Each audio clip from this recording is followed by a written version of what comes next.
Ladies and gentlemen, please rise. Gentlemen, please remove your hats. We invite all active military and all veterans to please salute the flag. And now, joined by his 3 grandchildren, please welcome Dave Hartranft, who will perform our national anthem.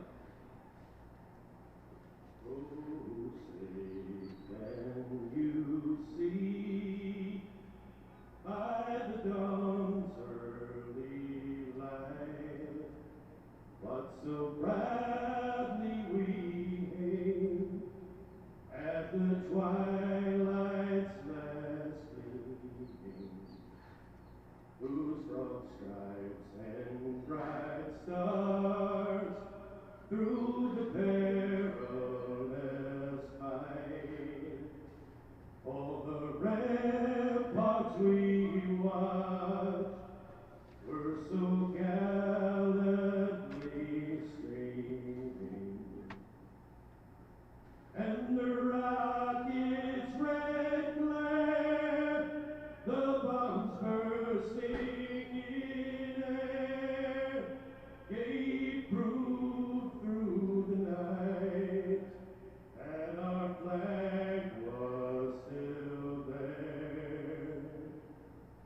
Oh, say does that star-spangled banner yet wave for the land of the free and the home of the brave.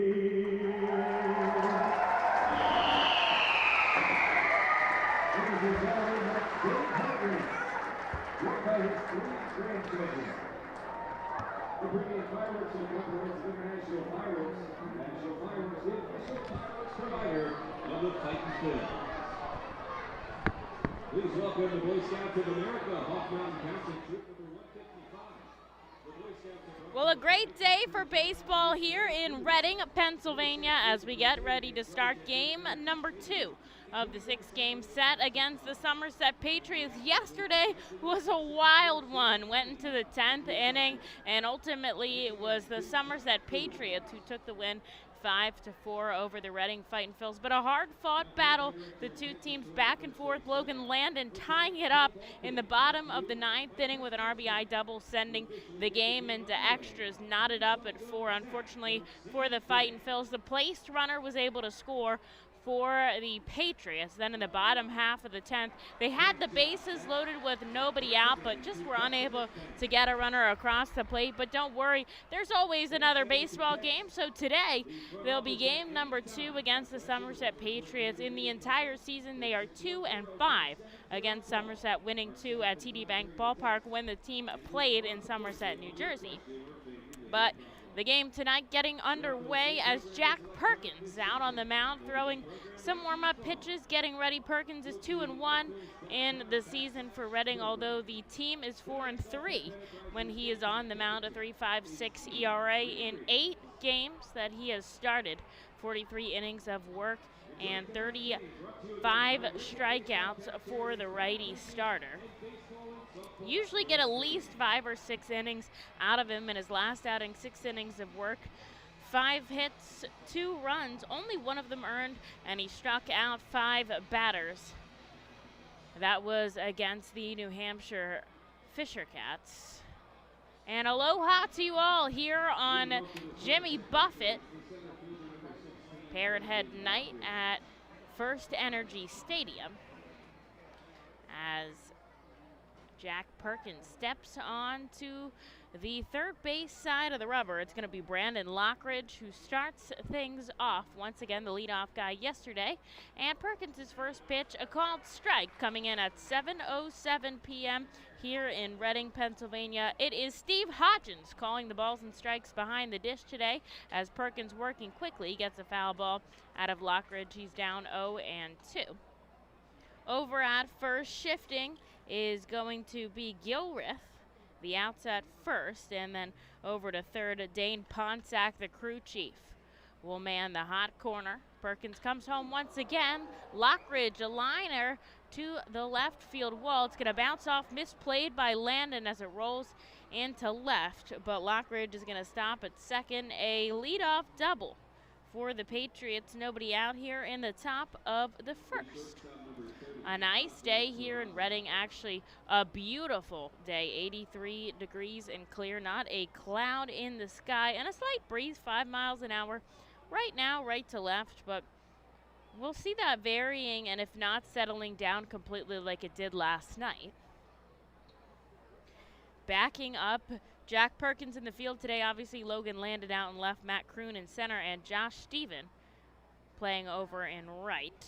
A ball in the dirt. Jack Conley's behind the plate after having the night off yesterday. The hot corner is still Madison Stokes. Same infield as yesterday.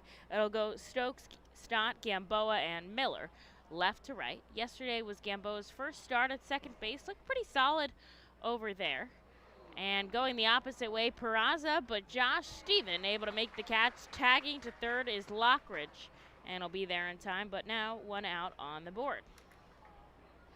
The second baseman, number 3, Oswaldo Cabrera. They're going to go pretty much the same lineup, same guys 1 through 8, and then Max Burt is going to shift into that number 9 spot. A couple shifts defensively, but same crew pretty much that we saw yesterday for the Somerset Patriots. And out on the mound for the AA Yankees affiliate is going to be J.P. Sears, a guy who we saw in the past back when the team traveled to Somerset, New Jersey. This pitch bouncing in the dirt. 2-0 here from Jack Perkins.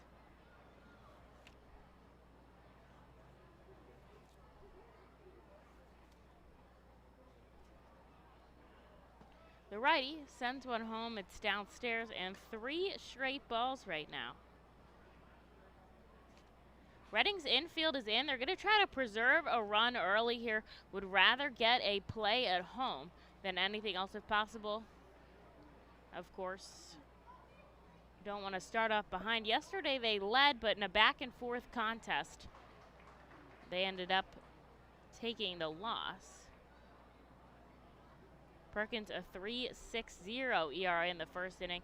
So once he settles in after 1, usually pretty solid for the rest of the time. Infield is going to remain in now with a strike on the board, and Conley tries to frame it real well.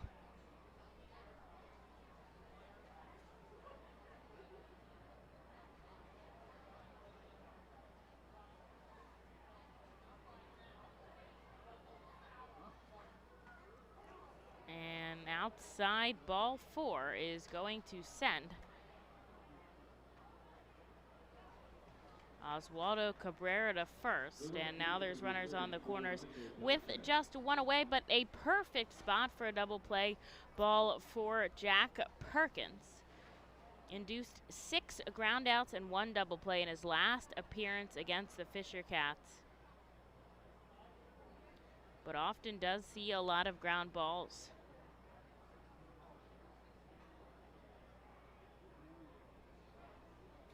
So with runners on first and third now and just 1 out, Somerset is trying to start things off early. We'll see what Jack Perkins and the Fightin' Phils have to say about it. The infield now backing up as Michael Beltre takes a ball. Beltre is going to be one of the hardest guys to get out. Yesterday he had a 4-hit day, including the RBI single in the 10th that ended up being the go-ahead and winning run for the Patriots.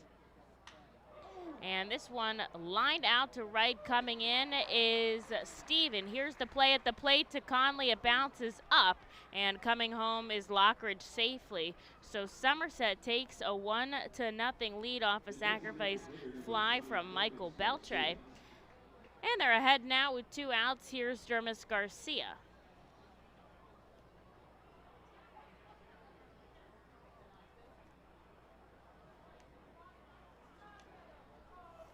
Garcia is going to step into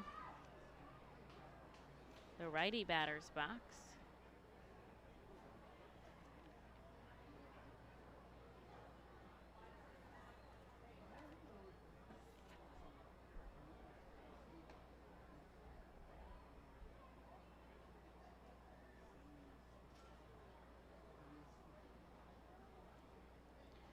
runner on first with 2 outs. Here's the offering by Perkins. Misses 2 times straight. Nice crowd here at FirstEnergy Stadium. It is a beautiful day at the ballpark. General admission seats are filled on the right and left field side. Nice crowd in the seating bowl as well. Nobody out in the pool today as Garcia way late to an off-speed pitch. And it's 2 balls, 1 strike.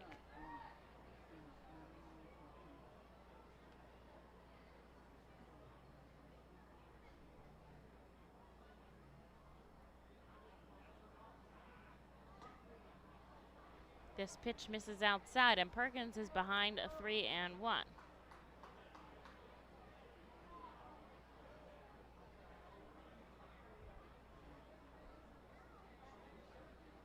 Perkins is going to look back at the runner on first. We'll see if he comes home now. He does. Swing and a miss. The same off-speed pitch fools Garcia twice. And Perkins is 1 strike away with getting out of this inning, allowing only 1 run of damage.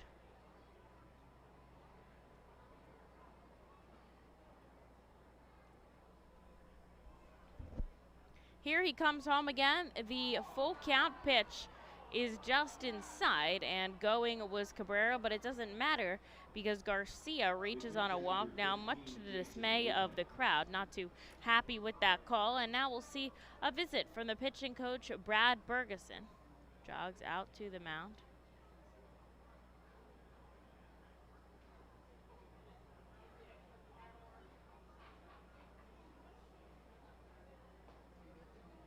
And coming in as well is Jack Conley.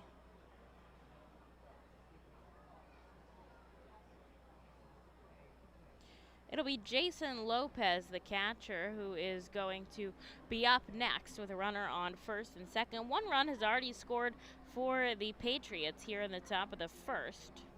Sacrifice fly from Michael Beltre. And the home plate umpire, Hodgins, says it's time to wrap it up as Bergeson hustles back into the dugout. Conley back behind the plate.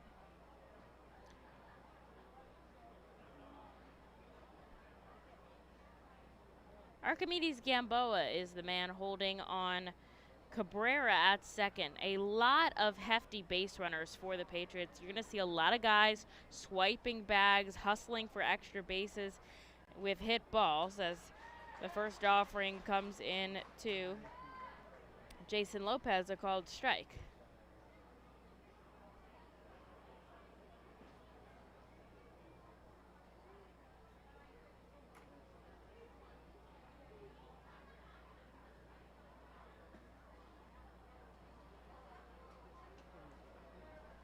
And Perkins is going to miss there on the outside corner, 1-1. There are still 2 outs in this ball game, and only 1 hit for the Patriots.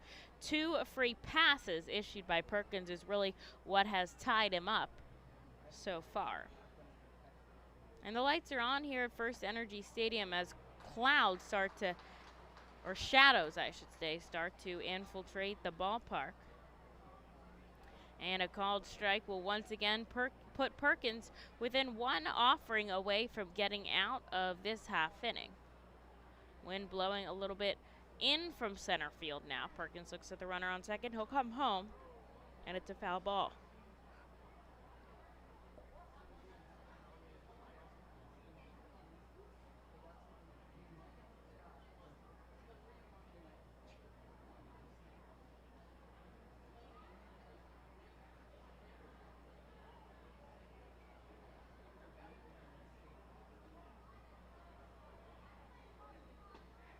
And a called strike 3 that rings up Lopez, and he knows it as he turns back to the dugout. Jack Perkins will get out of the inning, but he did give up 1 run here in the top of the first.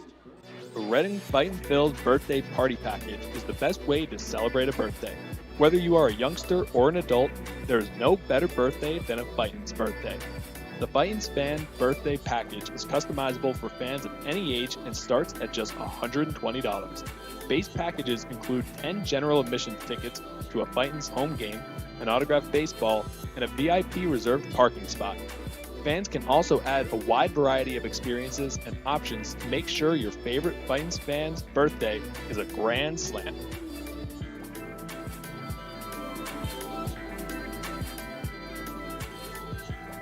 Customers Bank is a proud continued partner of the United Way of Berks County and the Ready, Set, Read initiative.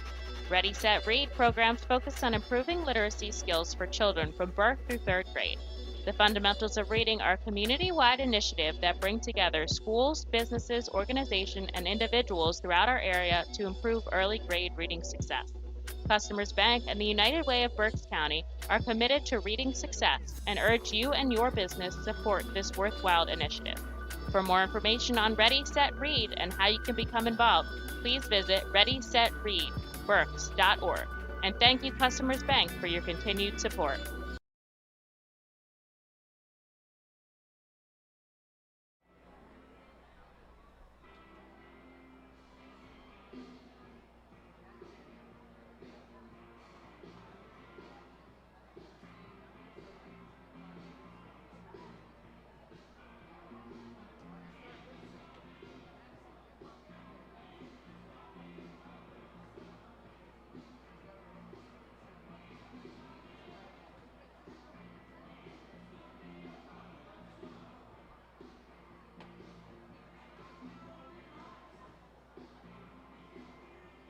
Leading off for the Fightin Phils with second baseman number 7, Gamboa.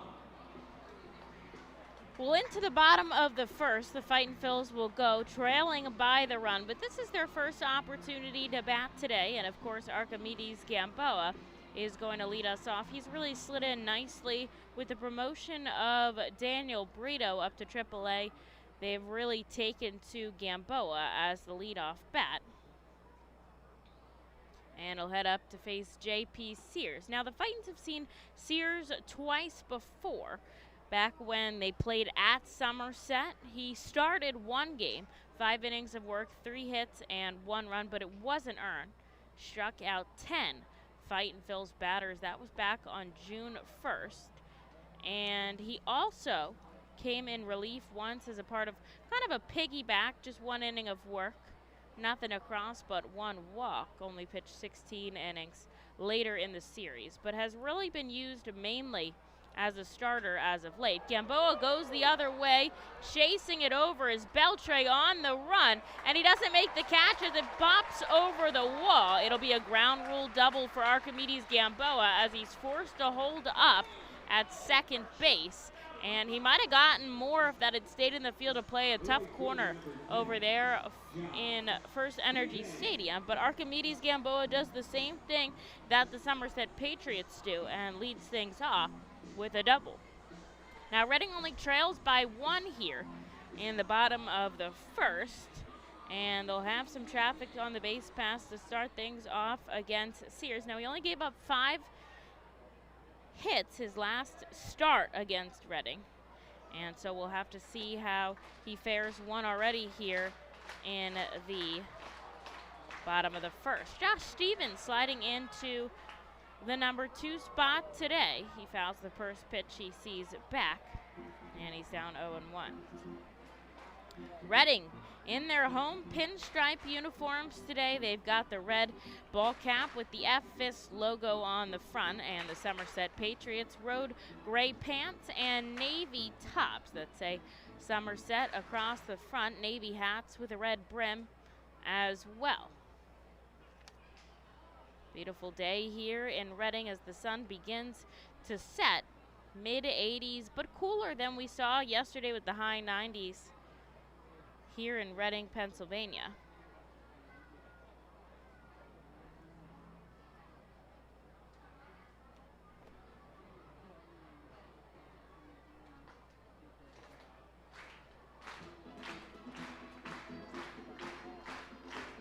And Sears sends one outside to Josh Stevens, who holds off. Backing up JP is Gillum in left, Lockridge in center, and Beltre in first. That's the same outfield we saw yesterday. The infield shifts a little bit as Bastidas slides to the hot corner. Peraza will stay at short, but Cabrera over on second, and then Max Burt is going to appear at first base. Another foul ball by Josh Stevens And coming over is the left fielder Gillum, but he's going to run out of room, as does the third baseman Bastidas. And of course, Jason Lopez is going to stay behind the plate. Saw him yesterday. JP Sears, 3-1 in decisions, 14 games, but just 7 starts. And he has recorded 1 save as he appeared at the end of a contest, a 3.59 ERA, so pretty evenly matched between both of these pitchers. As Sears comes home upstairs to Josh Stephen.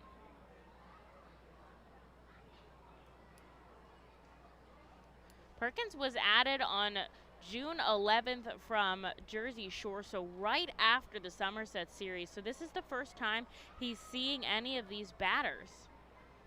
As Sears looks back at the runner on second, Stephen goes up the middle. It's deflected off of the glove of Sears, and Josh Stephen reaches first as Archimedes Gamboa shifts to third. I think that'll go as a hit, because there really wasn't anything that Sears did wrong. It was just kind of an accidental smack of the glove. And Josh Stephen takes advantage of it, making his way to first. Runners on the corners for Reading and nobody out. And it's Bryson Stott who's up at the dish.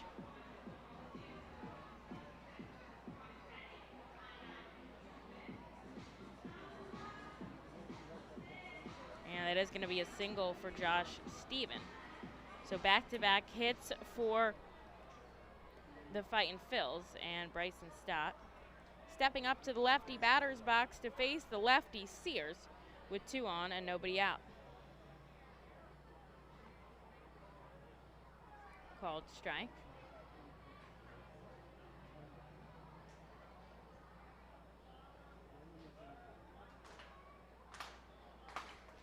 A really invested baseball crowd today.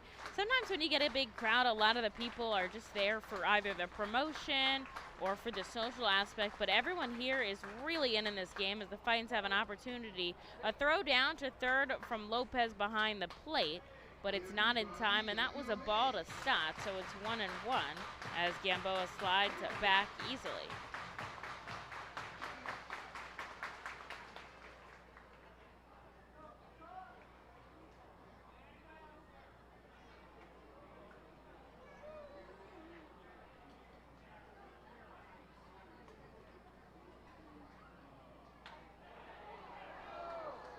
Bryson Stott on the ground to first. They're going to tie up Gamboa here as he is stuck in a rundown. And is he going to score? He's out at the plate as the catcher makes the tag. And the crowd is booing here as there's 2 outs on the board for the Reading Fightin' Phils. Although, heads up base running by Josh Stephen. He's over at third. And a tough go around for Reading now. Sean Williams obviously out arguing the call, and of course he's not going to get the answer he wants from Hodgins behind the plate. And a tough way to go as it's picked up by the first baseman, stepped on the bag, and then they'll tie up Gamboa as he tries to come home. But Josh Stephen, good base running, gets himself to third. So runner in scoring position now for the Fightins, but there are 2 outs on the board for Madison Stokes. Stokes in the righty batter's box against the lefty Sears. He comes home and takes a called strike.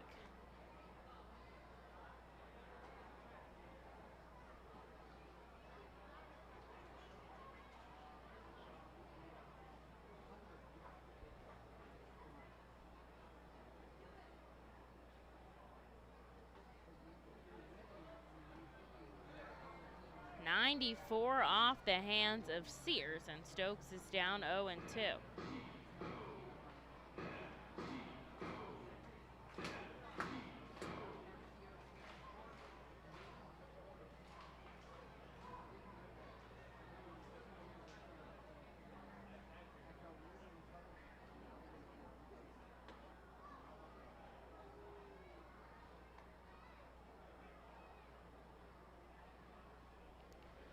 This time we'll take a ball outside, and it's 1-2. Infield back deep to Madison Stokes and Josh Stephen with a nice lead over at third. He's the Fightin's chance of tying this up here in the bottom of the first. They trail by just a run early on in this ball game. And Stokes will strike out swinging, so that is out number 3 for the Fightin Phils. They'll strand some runners on the base pass and trail by 1 as we go into the top of the second. Gear up for the Fightin Phils season. Visit the Brentwood Industries Fightin Phils team store at FirstEnergy Stadium, or check out our online store 24 hours a day, 7 days a week at rphils.com/shop. We have a wide variety of Fightin Phils hats, t-shirts, kids apparel, and more. Looking for something new? Check out our latest selection of Los Luchadores de Reading and Reading hot dog gear, plus throwback black R-Trains R-Phils attire. Root for your Fightins in style. Stop by the Brentwood Industries Fightins team store or rphils.com/shop. The Reading Fightin Phils, in conjunction with Savage 61 Fiesta Fridays, are proud to partner with the eXp Realty Group throughout the 2021 season. Visit their convenient website at brgpa.com. The custom search bar makes house hunting online easier than ever, and their talented team of agents is here to answer all your questions. Call them today at 610-926-8610. eXp Realty Group is a proud partner of the Reading Fightin Phils at all 7 Savage 61 Fiesta Friday games during the 2021 season. eXp Realty Group, where every move matters. Savage Auto Groups is a proud sponsor of the Reading Fightin Phils. Our large inventory and wide selection of models, along with competitive pricing, allow us to make great deals on many vehicle makes and models. Visit Savage 61, Kia, and L&B in Berks County for all your automotive needs.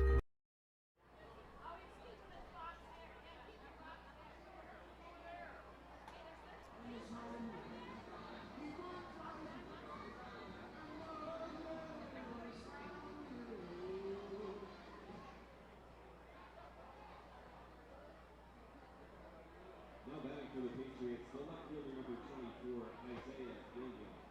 Well, the Fightins have a great opportunity to score in the bottom of the first, but were unable to do so after a tough double play. Gamboa out at the plate. So it's 1-0 Reading trailing the Somerset Patriots. Jack Perkins back on the mound.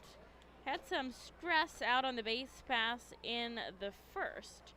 And we'll see what he could do against the 7, 8, and 9 guys. Gets a swinging strike out of Isaiah Gilliam to start things off.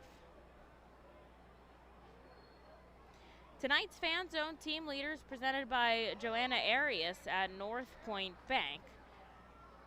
It is Luke Miller who leads the team in home runs with 11 and RBIs with 31, and Madison Stokes who leads in hits 61 and 13 doubles on the season as well. An ERA, a 0.00 ERA. Still belongs to 2 guys on the team. That's Carlo Reyes, who got a win in his first debut as a Fightin, and Noah Skiro, who will start on Saturday's game, I believe. Ground ball left side, it rolls foul, and it's 2-2 now. Strikeout still goes to Francisco Morales with 72, also leads the team in innings pitched with 55 and 2/3. Win, Austin Ross has 5 of those, and Brian Marconi has 7 saves this season. So those are tonight's Fan Zone team leaders presented by Joanna Arias at North Point Bank.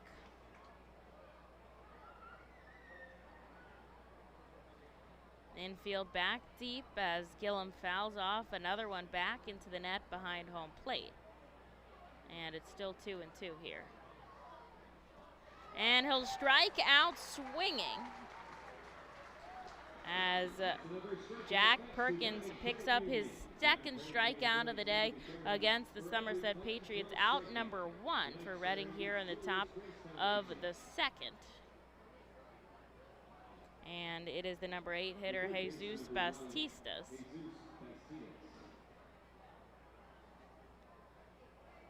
Heading up to the dish.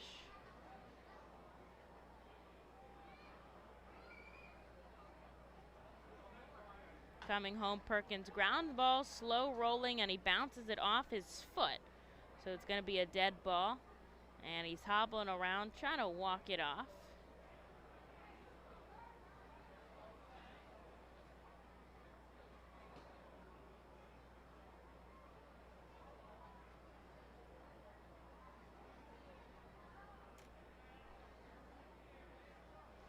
And still trying to walk it off, but now he'll step back into the righty batter's box.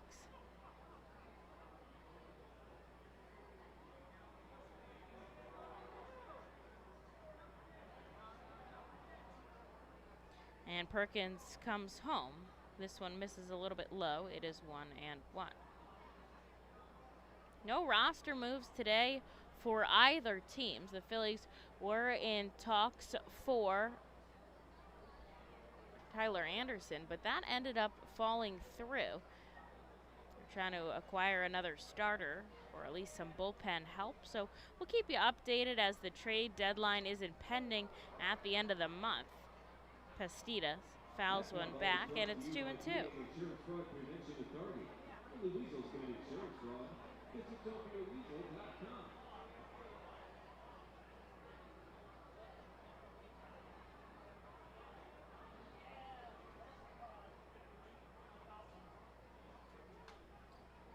Ground ball's fouled up into the cattle herder on the third base side, and it is still 2-2 with 1 out. Somerset 1 run on 1 hit, Reading no runs on 2 hits here in the top of the second inning.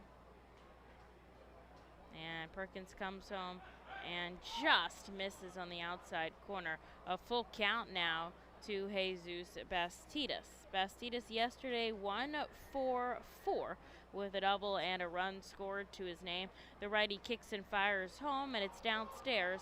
He'll send in a first for his third free pass of the day. And now there's a runner on and just 1 out for Max Burt. This is our first time seeing Max Burt in the series, this time around anyways. And he will head over to first base today defensively.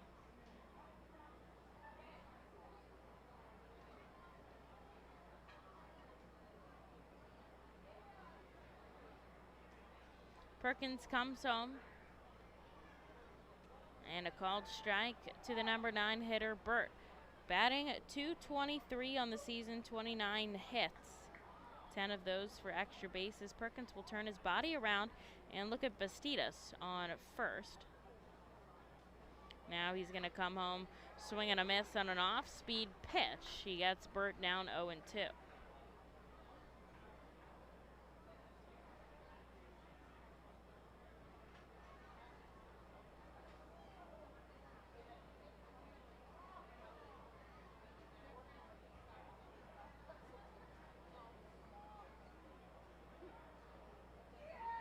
An open stance by Burt in the batter's box. His left foot is further away from the plate than his right foot. And then when he kicks up, matches them even, shoulder width apart. Doesn't swing there on a pitch on the inside. And it's 1-2.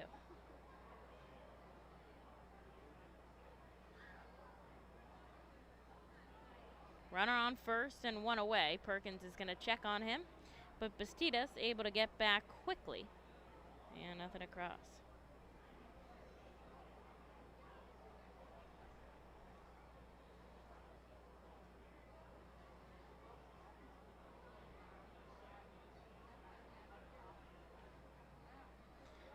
Now he comes home, ground ball, a diving Stokes can't come up with it. It trickles into the outfield, and after all that, Max Burt reaches on a single. That shifts Bastidas to second, and suddenly another inning with traffic on the base pass for Jack Perkins.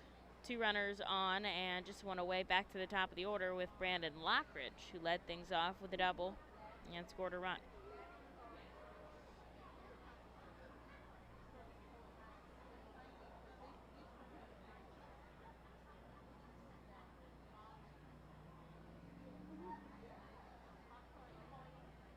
Infield plays straight up to Lockridge.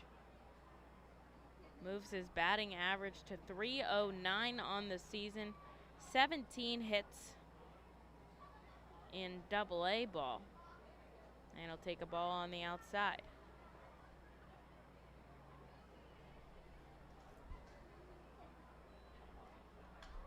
This one's fouled up into the Tompkins Vistbank Plaza.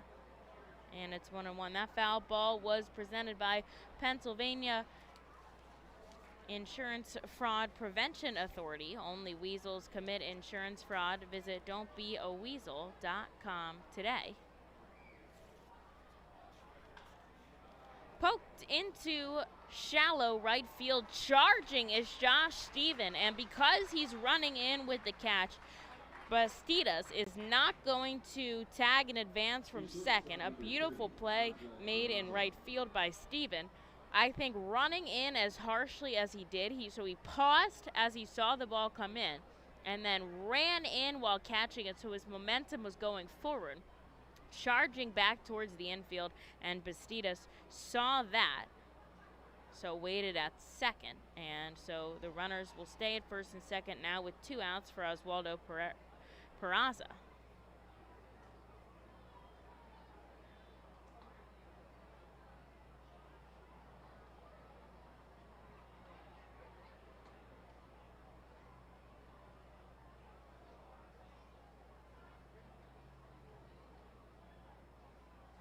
One ball outside to Peraza, flew out to right in his first at-bat. Perkins looking to get out of this inning cleanly. Reading only trails by a run here. Ground ball up the middle. A diving Gamboa comes up with it. They're going to go for 2, but they really only need 1 as they'll get the out on second. I like how he threw it down to first just in case. And they get the out to end the inning. So Reading still down by a run, but is their chance to bat in the bottom of the second. What does it mean to bank locally with Tompkins? It means keeping your money in your community with a team of neighbors to guide you through big decisions and milestones. Plus all the convenience of our mobile app where you can manage your account, deposit checks remotely, send money to family and friends, even turn your card off if it gets misplaced, then back on when you find it. Ready to bank locally with the team at Tompkins?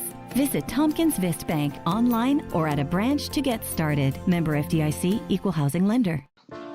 Copa de la Diversión is an initiative of MILB which creates alternate identities for teams across the country wishing to better reach out to their Latino communities. The new identity represents more than a luchador. Luchar means to fight for, and luchador translates to fighter. But it also signifies a specific type of fighter, a masked wrestler. The mask logo pays tribute to some of the most notable elements of the city of Reading.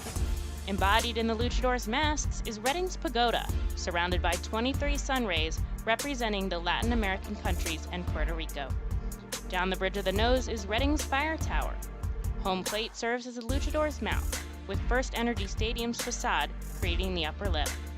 Below the chin are train tracks, symbolic of the historic Reading Railroad. And along the side are baseball seams, a nod to Baseball Town's rich history. Fans can look forward to the R-Phil's players suiting up in Los Luchadores de Reading caps and jerseys on specific games throughout the season.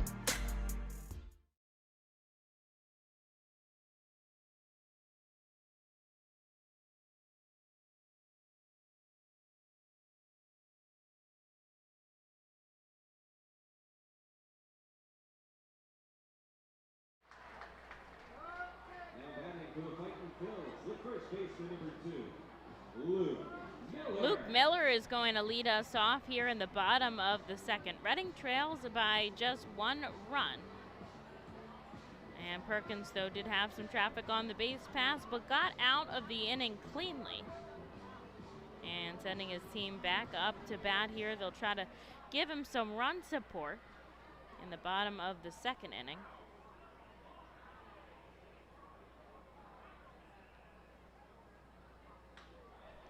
The first offering by Miller, driven deep to right field. Tracking back on the run is the left or the right fielder Beltre. It bounces off the wall, And Luke Miller will lead us off with an extra base hit, a double to start off the bottom of the second. The Fightins did so in the first, and they'll do it again here in the second. We'll see if they can capitalize this time. Beltre having trouble with the balls bouncing off the wall out and right. Just not able to play him well as he went up for it, but didn't come down with it, and then it bounced a little bit tough. And Miller capitalizing on it. Fightins will have a runner in scoring position now with Logan Landon up at the dish. Landon's only hit of the game last night was in the bottom of the ninth to tie it up, so talk about clutch. And he's going to take a called strike to start it off.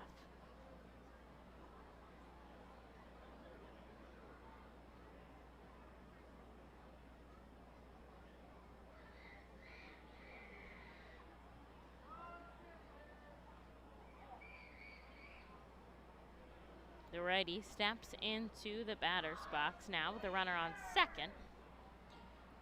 And Miller is being held on by the second baseman, Cabrera.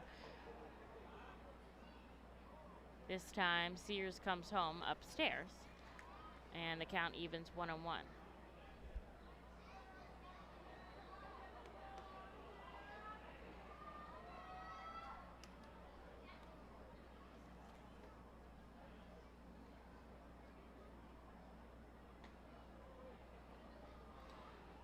Down and away, good block by Lopez behind the plate. We saw that elite defense from the catcher yesterday at the end of the game. Lots of balls in the dirt by all of the guys trying to close it out, and Lopez did not allow, we only allowed one to get past him, but it didn't end up being a problem as no one from the Fightins was able to cross the plate.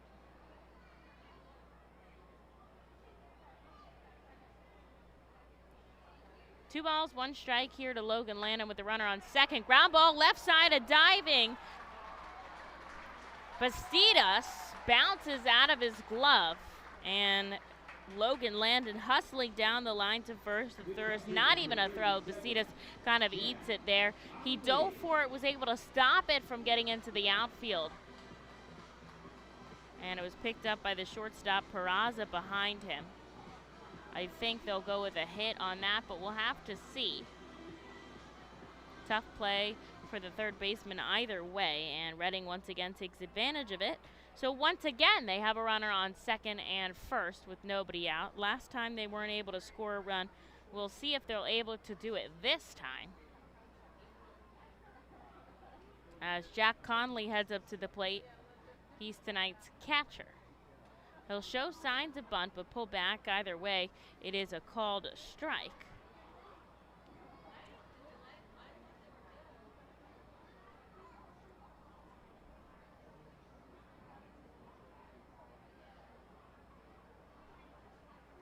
And Conley steps into the righty batter's box now.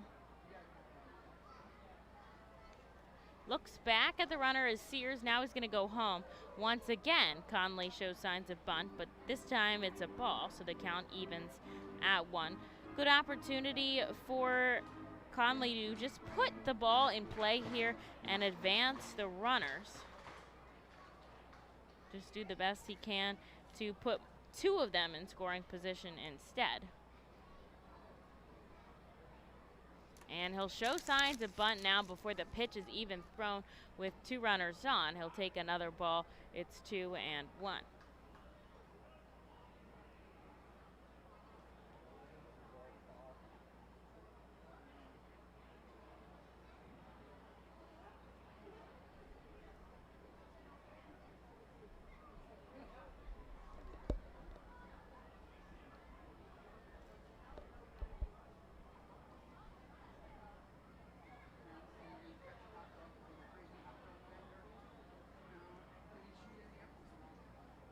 Two balls, one strike now.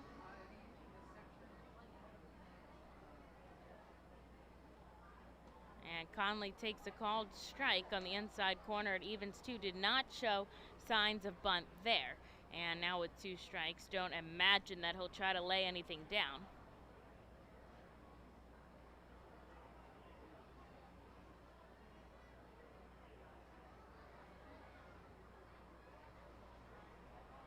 Miller on second, Landon on first here. There's nobody out, and Conley stays alive as he fouls a ball back.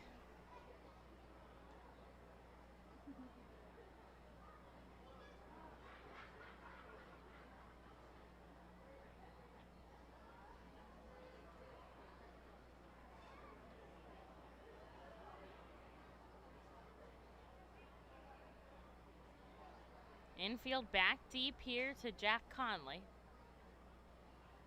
And coming home is Sears. He'll poke it the other way, but it's foul, and so we'll have to go again.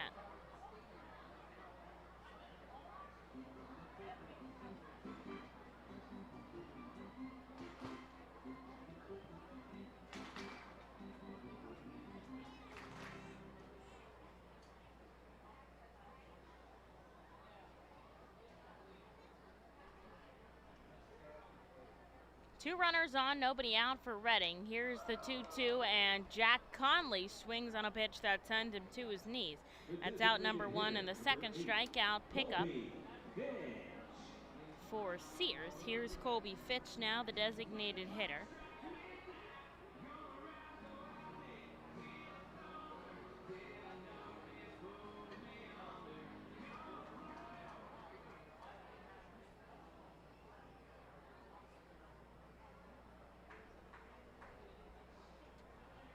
And so Fitch has an opportunity here to drive in a run. Reading down by one in the bottom of the second. Landon out on first, Miller on second. And he takes a ball outside.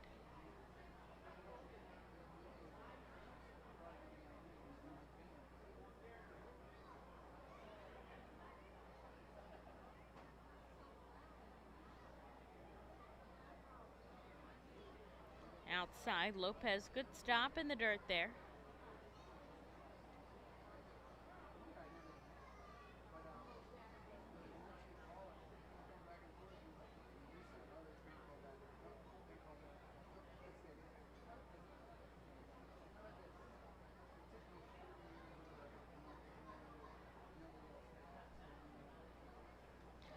Sears looks back on second. Now he'll come home inside to Fitch. Yesterday, he worked 2 walks as the designated hitter. One of those scored a run in the 9th. And he's always had a lot of patience at the plate, Colby Fitch. So now 3 straight balls from Sears. That could possibly load the bases with just one out on the board. He'll look back at Miller on second. Now he's going to come home way inside to Fitch. And on 4 straight balls, Colby Fitch will load the bases for the Reading Fightin' Phils. That is Fitch's 18th walk of the season as Miller shifts to third and landed to second. Fitch on first now with just one away for the number 9 hitter in Matt Kroon. And that will prompt a visit from the pitching coach, Daniel Moscos, as he heads out now. The entire infielders coming in. The Fightins down by 1 run on 2 hits. The Patriots, they've had 4 hits on the evening.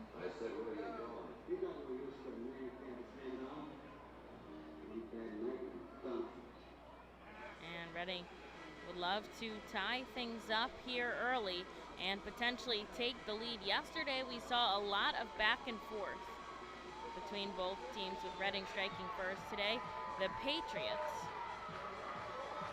score first.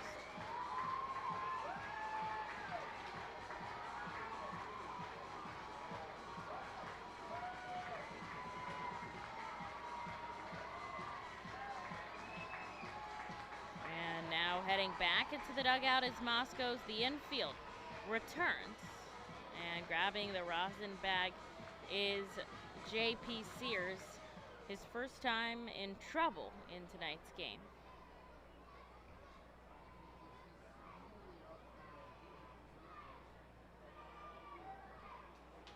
Miller on third, Landon on second, and Fitch on first now. With just one out, it's Matt Kroon up at the dish. Kroon takes a called strike to start things off. He had the day off yesterday Has only been back with the Reading Fightin' Phils for a few days now, and his first at-bat back in Double-A since his injury. Had a double. But a slow start back. He'll send this one the opposite way. It is going to drop in right field. It bounces all the way to the wall. Coming home and scoring is Miller, rounding third as well is going to be Landon, and a 2 RBI double from Matt Kroon puts the Fightins on top 2-1 here in this ball game, and there is just one out in the bottom of the second inning. Fitch advances to third, and there's still 2 runners in scoring position now with 1 away. Really great hustle by Matt Kroon to reach second, and I know Fitch wanted to come home there at third, but was held up by Sean Williams. Fitch is really great wheels. And now 2 runners on. The infield is going to come way in on the infield grass edge. Try to preserve any more runs from scoring. Reading now leading by 1 in the bottom of the second. And they're back to the top of the order with Archimedes Gamboa. Gamboa continuing his on-base streak. 17 games in a row coming into today's contest. Had a double in the first. And so that'll make it 18 games in a row that Archimedes Gamboa has reached a base successfully in one way or another. That is his longest of the season and the team's longest of the season. And there's actually only been 3 games in the month of July where Gamboa has not reached a base at all. He'll drop this one in left field. That will score Kobe Fitch. Matt Kroon was at third base before Fitch even left, and he's going to have to hold up. He wanted to come home, though. Sean Williams stopping him, and a base knock by Gamboa makes it 3-1 Reading. Here in the bottom of the second, they are not done yet. Only 1 out on the board as back-to-back hits. The 4th hit of the inning here for Reading. And it's Josh Stephen who heads up. We'll see how much more damage they can do to J.P. Sears here in this half. They've moved Sears to 35 pitches so far as they attack into the starter.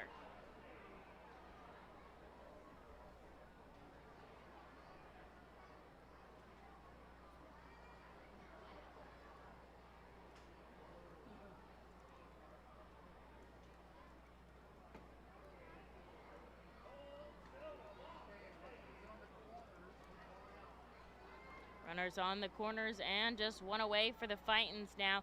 As Steven steps up, he takes a first pitch called strike.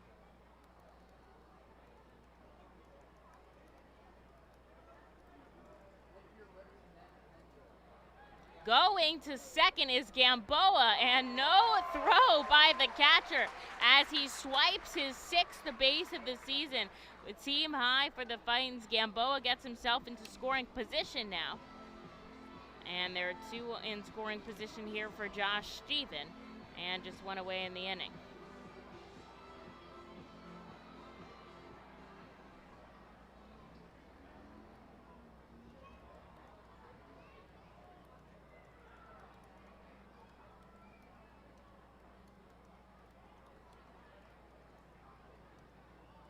Stephen calls time. He's going to step out of the batter's box, get the sign from Sean Williams, the manager, coaching over at third.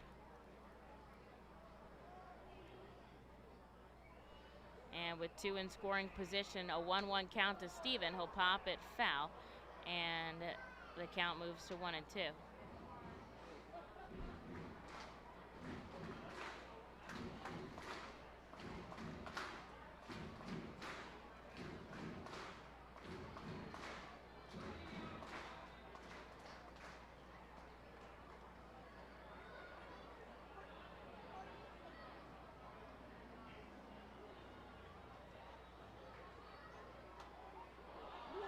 Stephen fouls one into the stands, and we'll do it again with a 1-2 count.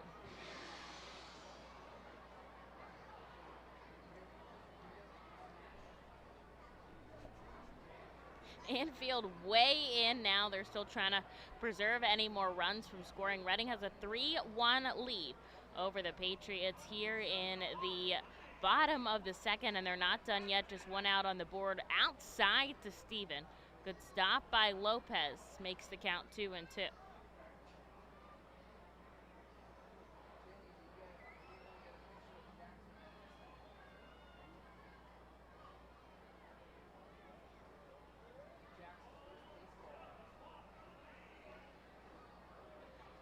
Sears with some traffic will come home again. Stevens sends this one sky high over the left field line, but it's going to end up in the grandstand. That is the third straight foul ball from Josh Stevens. And he's going to do it again now, still with the 2-2 count. Reading 4 hits so far in this inning and a walk. They've scored 3 runs and put themselves on top of the Patriots early here. 6 total hits for the team yesterday, already getting ahead of their number of hits in yesterday's entire contest. And coming home is Sears with the 2-2. Steven puts it right back from where he came from. Will it hang up in the sky? It doesn't. It's caught by the center fielder. Tagging the play at the plate is cut off instead.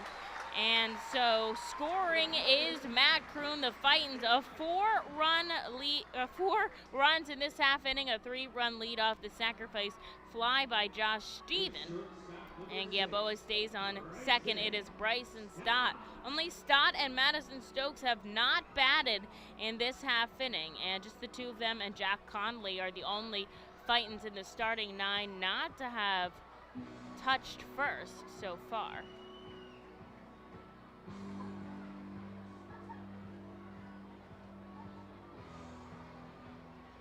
And a big inning for Reading here with a runner in scoring position, and Bryson Stott is known to be able to put runners in. Sears comes home to Stott. He'll chase 0-1. 43 pitches for the starter here in the bottom of the second inning.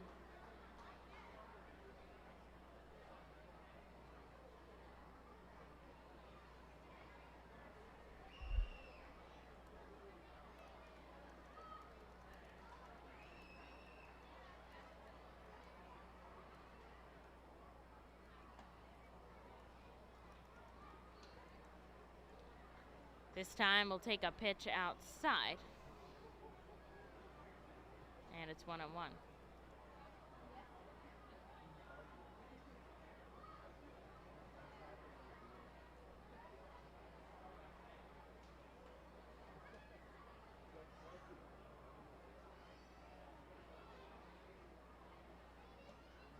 They're trying to catch up. Gamboa out on second. The throw down from behind the plate was no good, and it was a ball. So it's 2-1 now. Gamboa had to hustle back and run in. Lopez has looked really solid behind the plate tonight and yesterday as well, but Gamboa wasn't taking too much of a lead.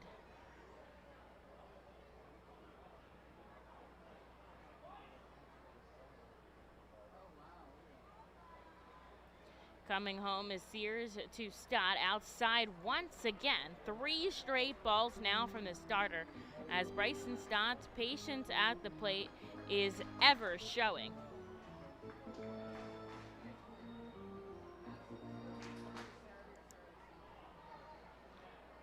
Gamboa out on second. There's 2 outs in the board. Reading trying to add on more runs to their 3-run lead right now. Sears looks back. He comes home to Stott, and he'll foul it back, and now it'll be a full count here to Bryson Stott.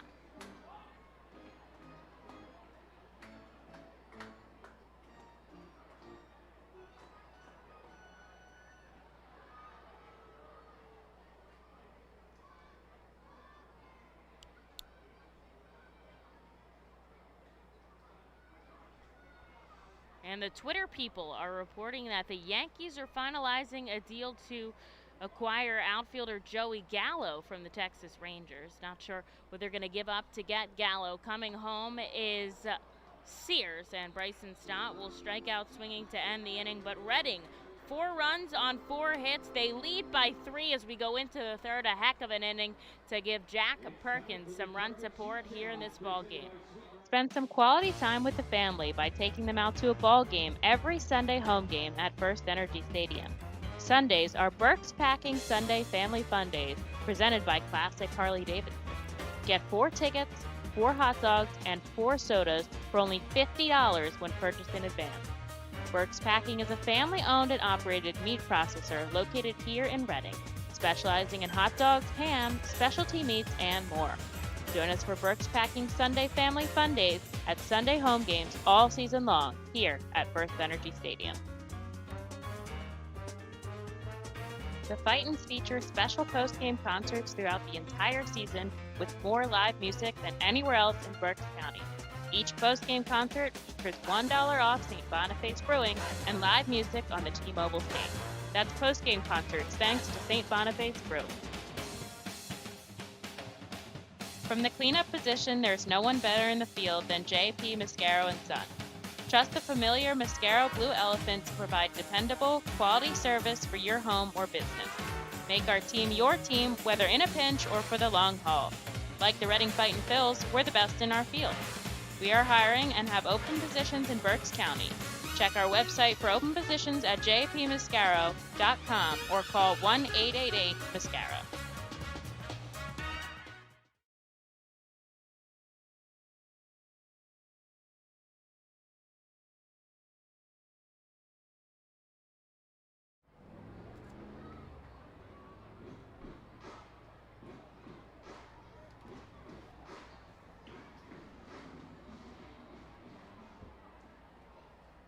Now batting for the Patriots, the second baseman, number 3, Oswaldo Cabrera.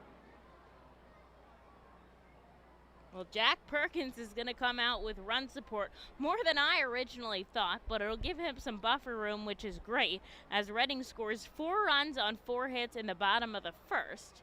And they almost bat around the order 1 shy. Jack Perkins is going to come out with a 3-run lead now for the top of the third. And he'll send in 2 straight strikes to Oswaldo Cabrera to start things off in the top half. Perkins has had some traffic on the base paths in every inning thus far, and so I'll try to have a clean inning now. In the top of the third, a ball comes into Cabrera, and it's 1-2. He was walked in his last at bat, but the righty will just miss on the outside corner, and it's 2-2, much to the dismay of the crowd.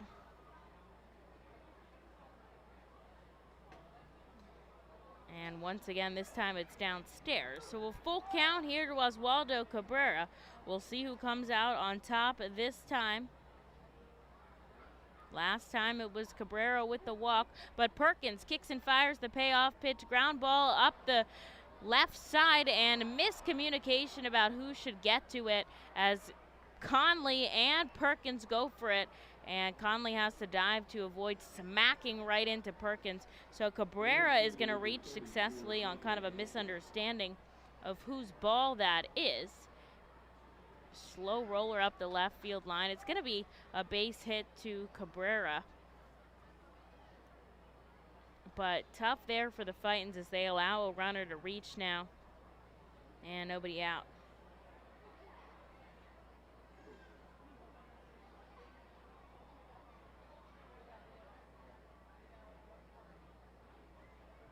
It was just too far from the catcher and the pitcher to determine whose ball is this. Michael Beltre belts one out to right field. It crosses the fence so easily. Nothing Josh Stephen could do about it. He just immediately looked up and watched that sail over. Probably the easiest home run we've seen here at FirstEnergy Stadium. That is his second of the series. Michael Beltre puts the Patriots right back in this ball game. It is 4-3 now as 2 runs score.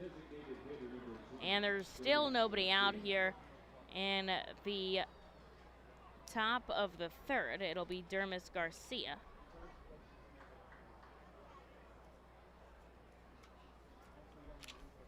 And Garcia chases the first offering. Perkins has not given up a home run since June 24th.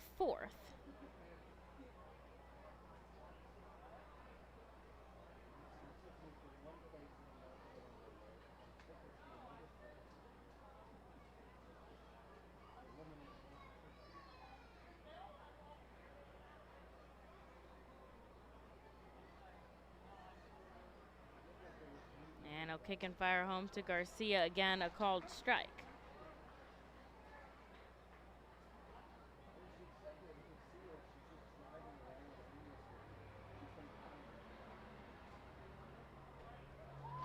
strike three. Garcia goes down, swinging 3 straight strikes from Perkins. That's his 3rd K of the game. And out number 1 here in the top of the 3rd, it's Jason Lopez who heads up to the dish.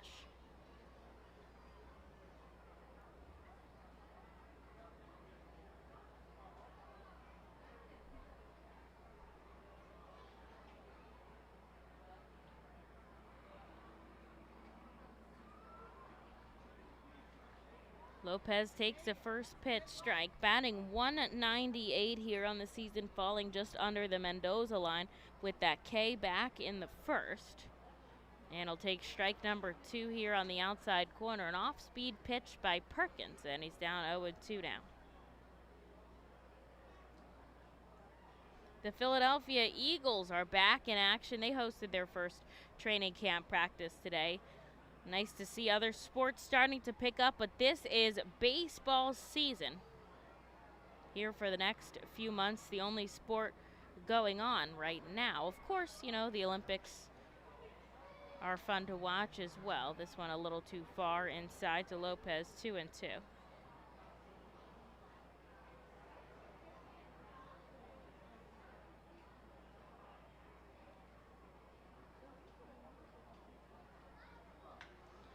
And it's lofted high in the sky. It's going to stay in the infield. Stott coming over. He's going to call off Gamboa and make the catch right behind second base for out number 2. It's Isaiah Gillum.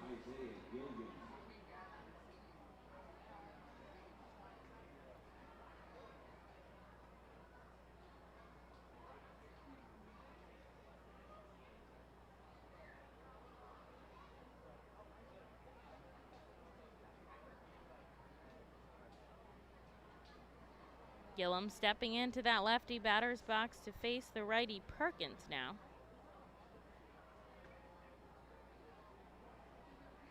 And he'll take a called strike as Perkins has changed his tune here after allowing that home run to Beltre. Reading still leads 4-3 in the top of the 3rd. This one is upstairs, the count 1-1.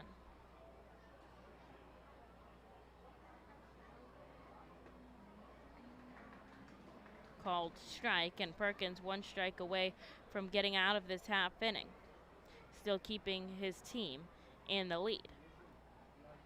Righty on the first base side of the rubber, he faces home plate, then he's going to turn his body, kick his fire home, and it's a little too far downstairs, 2-2.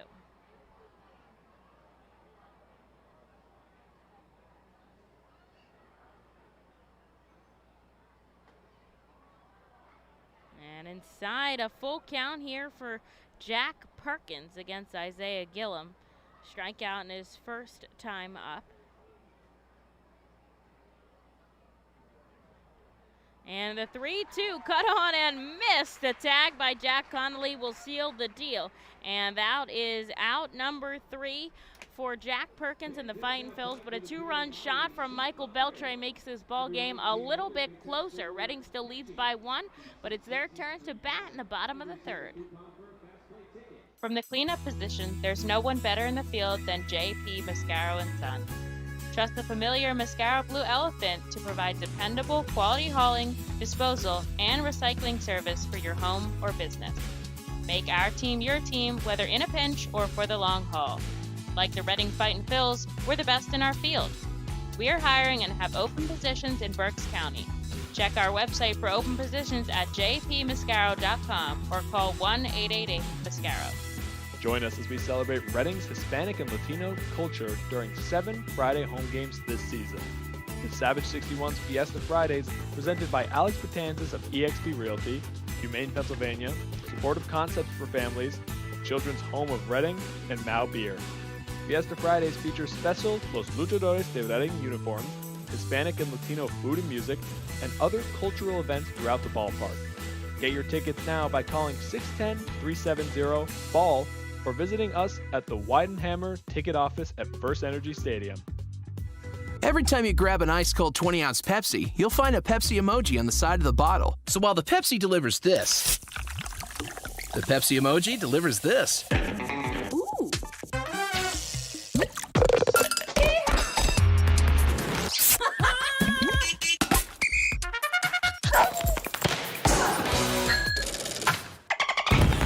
Go ahead, crack open a Pepsi.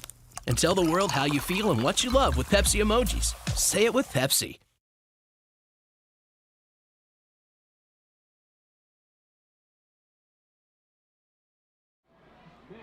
Madison Stokes leads us off here in the bottom of the third. Reading took a 3-run lead in the bottom of the second, but the 2-run home run by Michael Beltre made this ball game a little closer. It is 4-3 now, but it is Reading's turn to add some insurance runs here, and Madison Stokes is going to lead his team off.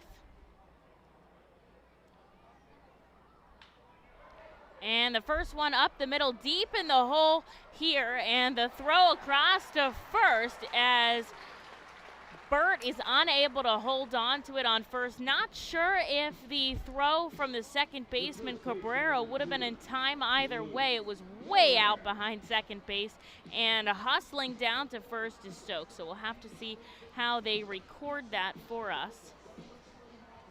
And I'll let you know in a second. But it is Luke Miller now who heads up to the dish, and Miller already on base once today.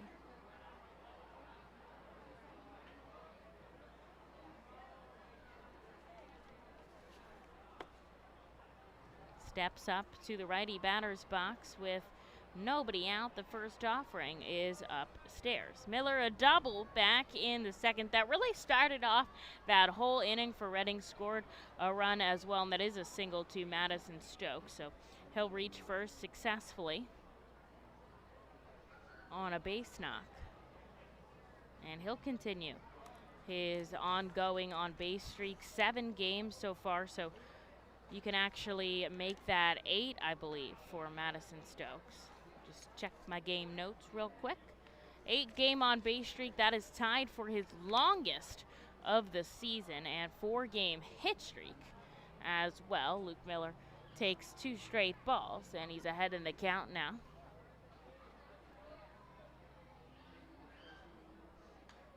He'll pop this one foul onto the roof and into the parking lot. It's 2-1. Somerset 3 runs on 4 hits. Reading 4 runs on 7 hits. Nobody has made an error in the field.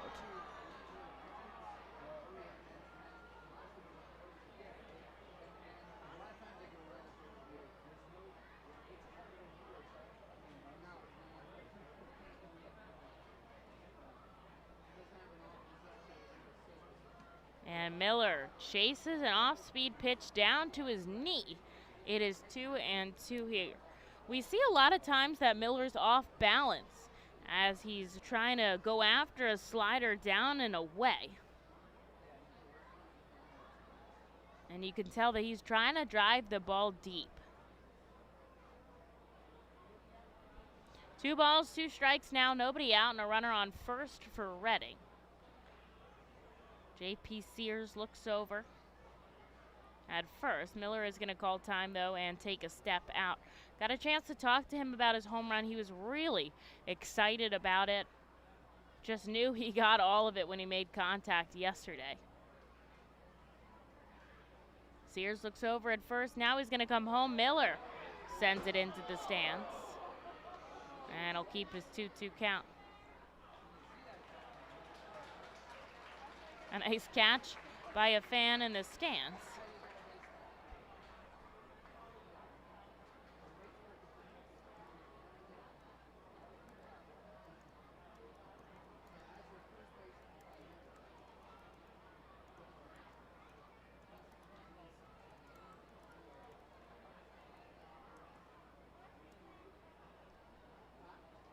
Bottom of the third, Reading leading by 1 run. Luke Miller stepping into the batter's box with a 2-2 count right now.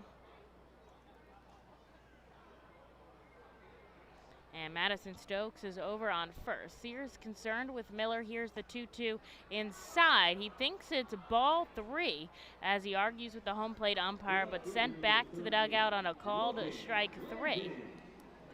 And that will be the 4th K for J.P. Sears. And out number 1 here in the third, it's Logan Landon. Now, Landon has had a lot of success as of late as well.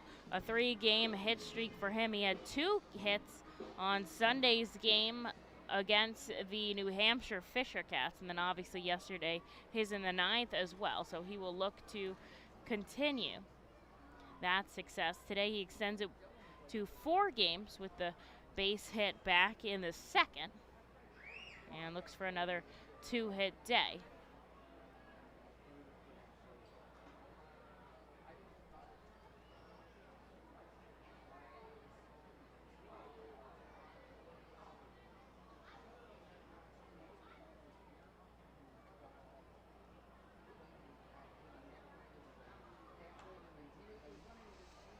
And the interesting thing about the acquisition of Joey Gallo by New York is the fact that we could see some high-level prospects here from Somerset that might be part of that trade. Really, you know, maybe not even that specific trade, but any trade that happens right now at this deadline could affect prospects in the AA system as a whole.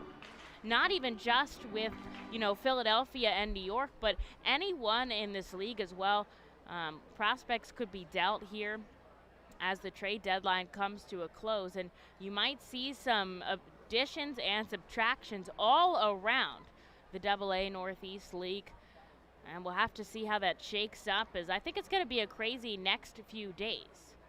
1 ball, 2 strike here to Landon. Stokes is going, and it seems like it hit him in the chest, and it does. So Logan Landon is going to take first on a hit by pitch, but Madison Stokes almost had a stolen base on that, but he'll end up at second anyways. 2 runners on for Reading, and 1 out for Jack Conley. Conley, just one of 2 batters who has not reached first successfully today. Bryson Stott, the other one today.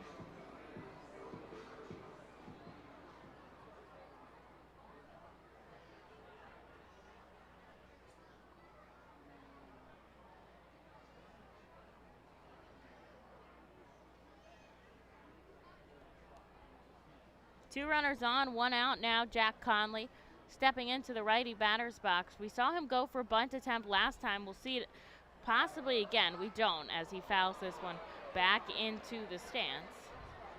Right into the press box. Can't quite see from this angle, but I'll have to get the scoop after the fact. Right through the window, and hearing cheers now from the crowd. Got to figure out which employee caught that.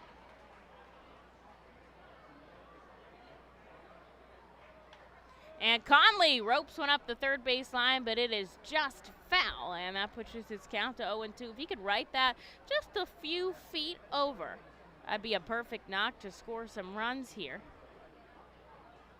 Madison Stokes on second. Logan Landon on first. There is 1 out on the board. And Reading leads by a run, but they're looking for some insurance here.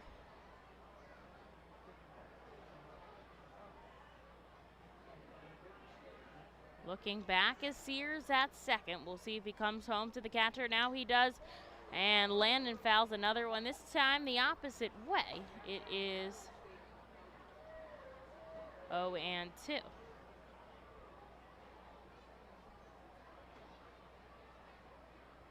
And I just got word that the official scorer was the one to make the play in the press box with the foul ball. Thanks to Joanne for keeping me updated on all of the foul ball antics here at the ballpark as Jack Conley takes a pitch inside. It's 1-2 now. Cabrera holding Stokes on at second. He is really close to the bag. I haven't seen any umpires make any calls about the new ruling for the second half with 2 fielders to the right and 2 fielders to the left of second.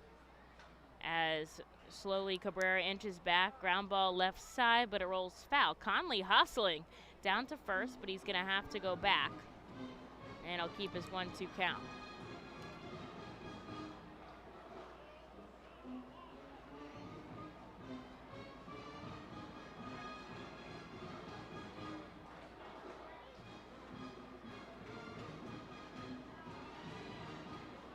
Big moment here for Reading as they try to add some runs. We know no lead is safe here at this ballpark.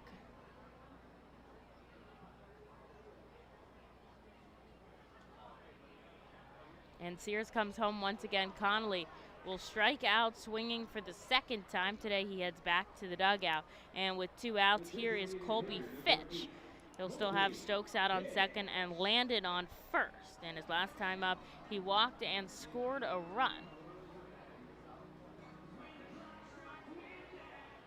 And Fitch is going to make this a lefty on lefty matchup.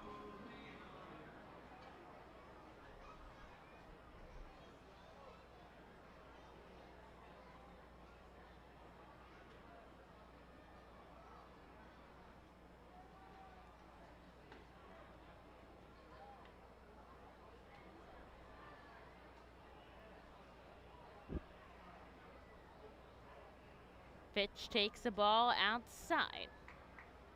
18 walks on the season.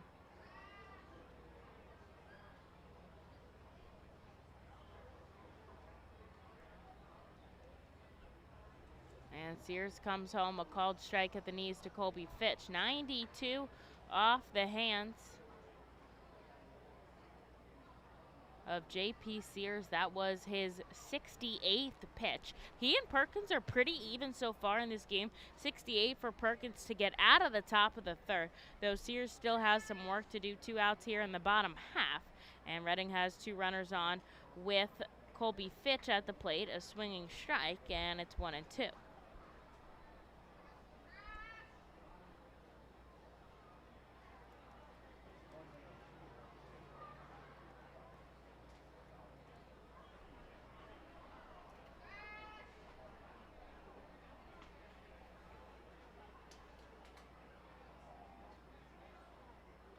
Fitch is going to call time and step out as Sears was trying to get the sign from Lopez behind the plate. They couldn't agree on anything. And now he'll step back in with 2 runners on and 2 outs. Ground ball right side coming over Cabrera. He'll make the play over to first, and Reading will strand 2 and fail to score here in the bottom of the third. They still lead by 1, though, as we head into the 4th at FirstEnergy Stadium. The Reading Fightin' Phils are proud to partner with the Berks County Mental Health and Developmental Disabilities Program.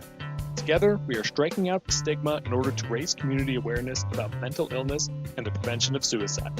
With 3 simple words, are you okay?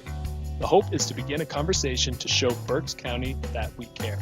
Suicide affects and hurts everyone, but help is here, and we'll work together to raise awareness about suicide and identify what we can do as a community to prevent it.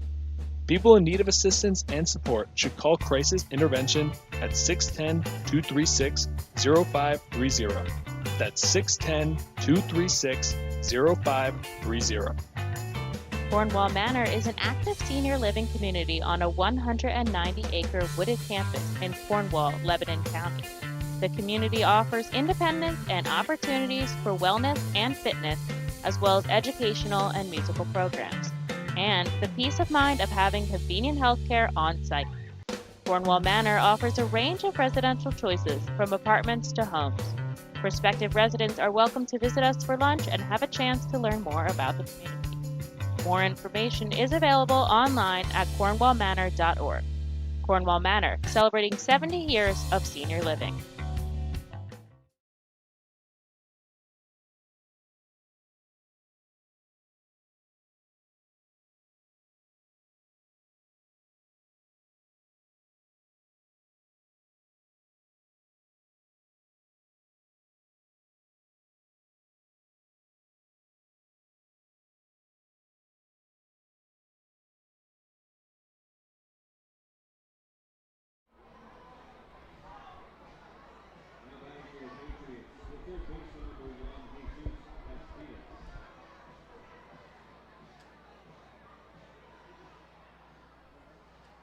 Well, here we go into the top of the 4th inning. Jack Perkins comes out for another inning of work. 68 pitches to his name, as I said, and he still does have the 1-run lead for the Fightins here in the top of the fourth. Just checking in with the affiliates. Philadelphia's game got postponed to a doubleheader tomorrow, 2 7-inning games beginning at noon because of Trey Turner and the Nationals' COVID positive tests. According to people on the internet, 12 players for the Washington Nationals tested positive for COVID, which is problematic and very tough considering they have above 85% vaccination rate, I'm told. The Nationals do. So, you know, hopefully that those players don't get super sick with having those vaccines. And it's a lesser form, but told that this might be the worst outbreak in Major League Baseball so far. 3 balls, 2 strikes now to Jesus Bastidas. And we're wishing all those players and our Philadelphia players, you know, good health and the best of luck. Hopefully,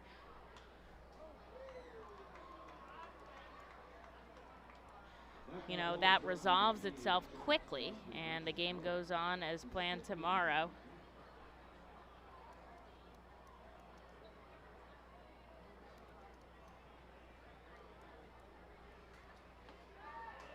And a called strike 3 to Jesus Bastidas. He thinks it's ball 4. He drops his bat to take off his shin guard, and instead he is rung up by Hodgkins behind the plate. A big out number 1 for Jack Perkins here in the top of the 4th.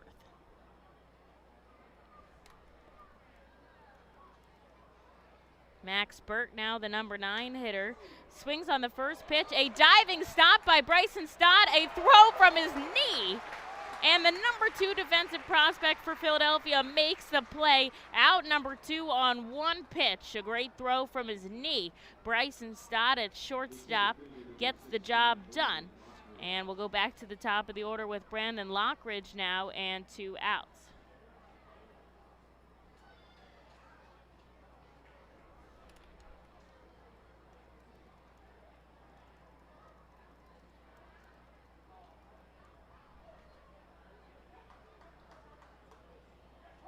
Called strike 1 now to Lockridge.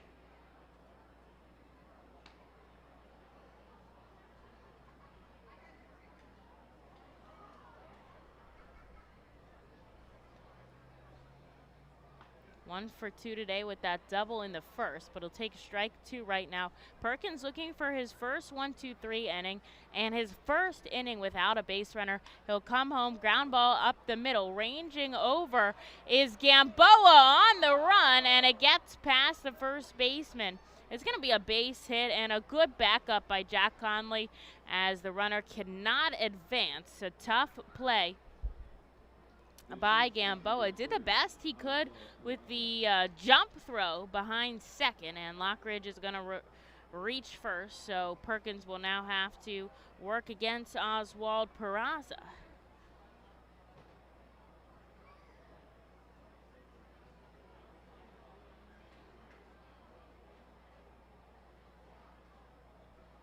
Peraza stepping into the righty batter's box. He's 0 for 2 today.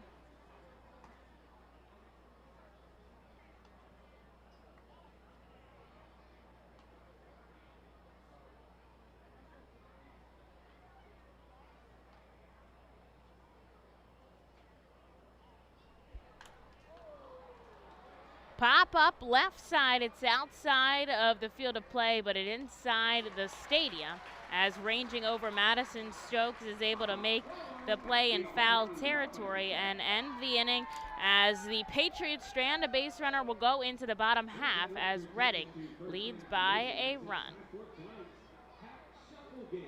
Cornwall Manor is an active senior living community on a 190-acre wooded campus in Cornwall, Lebanon County. The community offers independence and opportunities for wellness and fitness, as well as educational and musical programs, and the peace of mind of having convenient health care on site. Cornwall Manor offers a range of residential choices from apartments to homes. Prospective residents are welcome to visit us for lunch and have a chance to learn more about the community. More information is available online at cornwallmanor.org. Cornwall Manor, celebrating 70 years of senior living.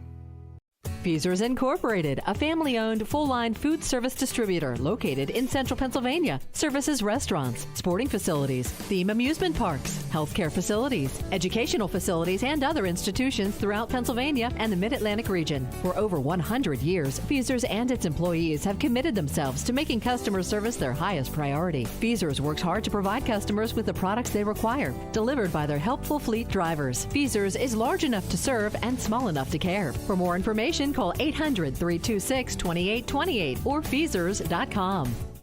ROG Orthodontics is the proud official partner of the ROG Orthodontics Fightin Phil's Kids Club. Join today at Fightins.com to get your free ROG Orthodontics Kids Club t-shirt and visit FantasticSmiles.com for more information on all the great work that ROG Orthodontics provides. ROG Orthodontics and the Reading Fightin Phils, two great hometown partners.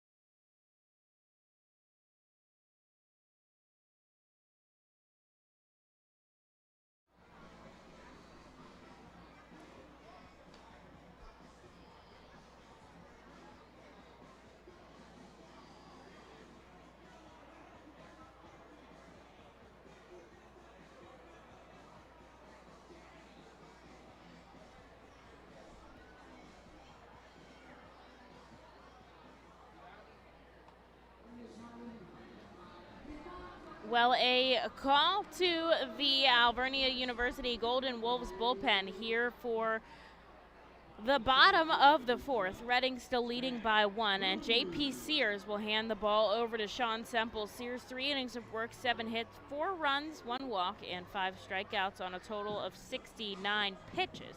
Semple's going to face the number 9 hitter in Kroon, and then back to the top of the order with Gamboa and Steven. Now Kroon had a double that scored 2 runs back in the second.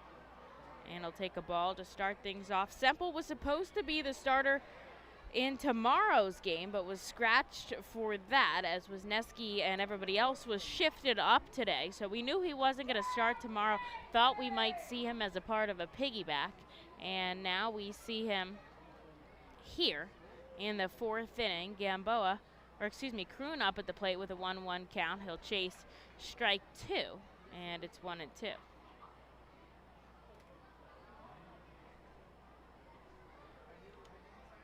There is some action in Reading's bullpen.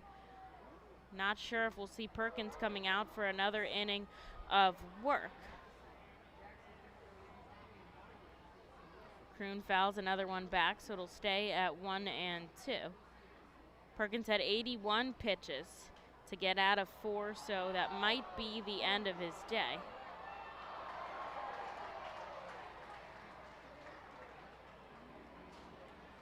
And he'll foul another one back to continue his at-bat.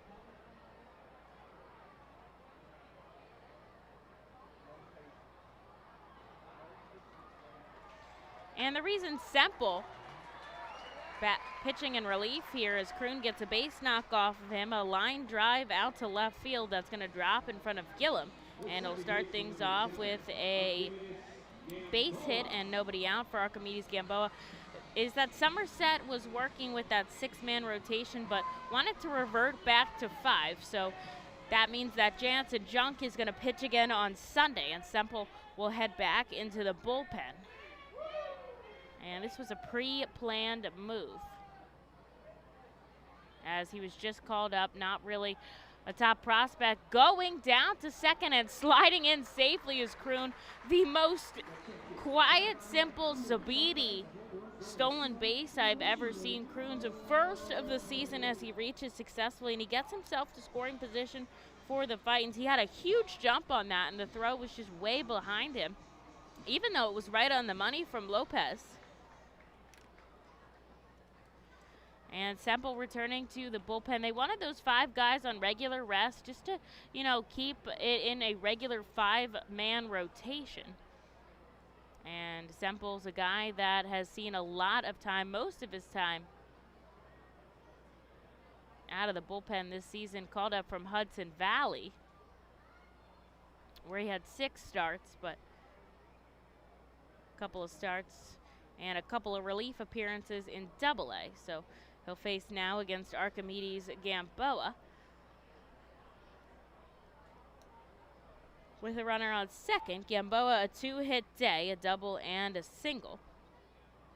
And Semple downstairs, 3 balls and no strikes. Somerset, 3 runs on 5 hits. Reading, 4 runs on 8 hits. Nobody's made an error in the field, and Matt Kroon, a 2-hit day for himself, is on second with a stolen base. Semple, the righty, kicks and fires to Gamboa. This one is going to graze his knees. Obviously 3-0, probably not going to swing unless it's his exact right pitch. And it's 3-1 now.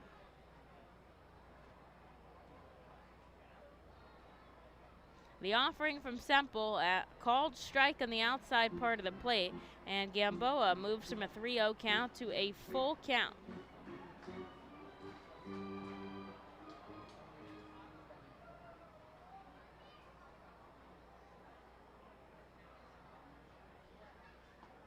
And he'll take a called strike 3 as he falls down to Sean Semple here, out number 1 in the bottom of the 4th.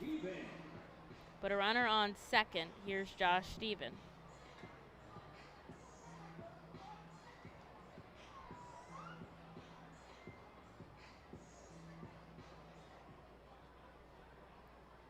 Stephen, a base hit and a sacrifice fly today.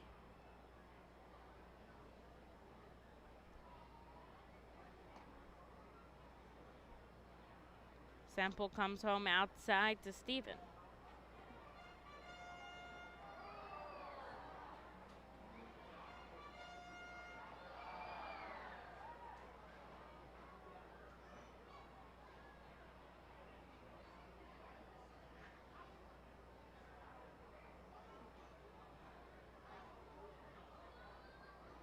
Semple looks back at Kroon on second. They're going to try to tie him up, but Kroon slides back in. No throw from Semple. He's already stolen a base. That gets him to second.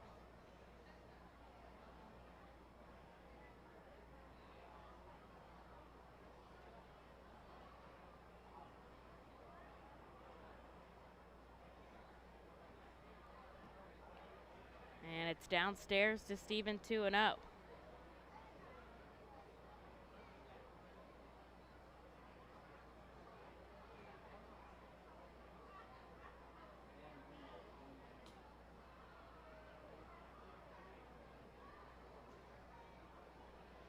Peraza at short is holding Kroon on. This one, ground ball up to the first base side. The play is going to be made unassisted by Burt. Kroon shifting to third now with 2 outs. Here is Bryson Stott.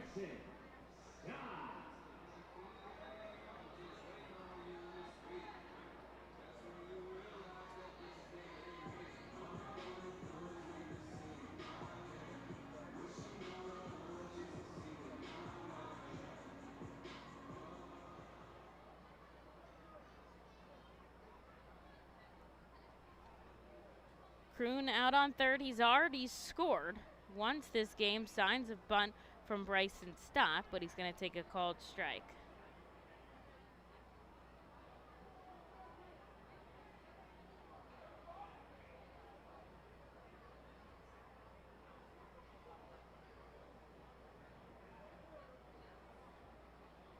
Stott 0 for 2 today. Just he and Jack Conley have not reached base in the starting 9. He'll take a ball outside. 1-1.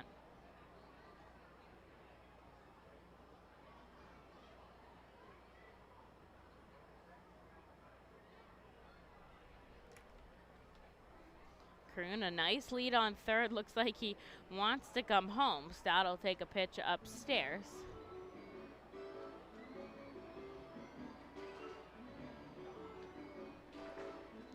Best believe Kroon is ready to run on contact with 2 outs. Now Bryson Stott, a 2-1 count at the dish here in the bottom of the 4th. He'll chase a high fastball, 96 from Sean Semple. And he'll be down 2-2.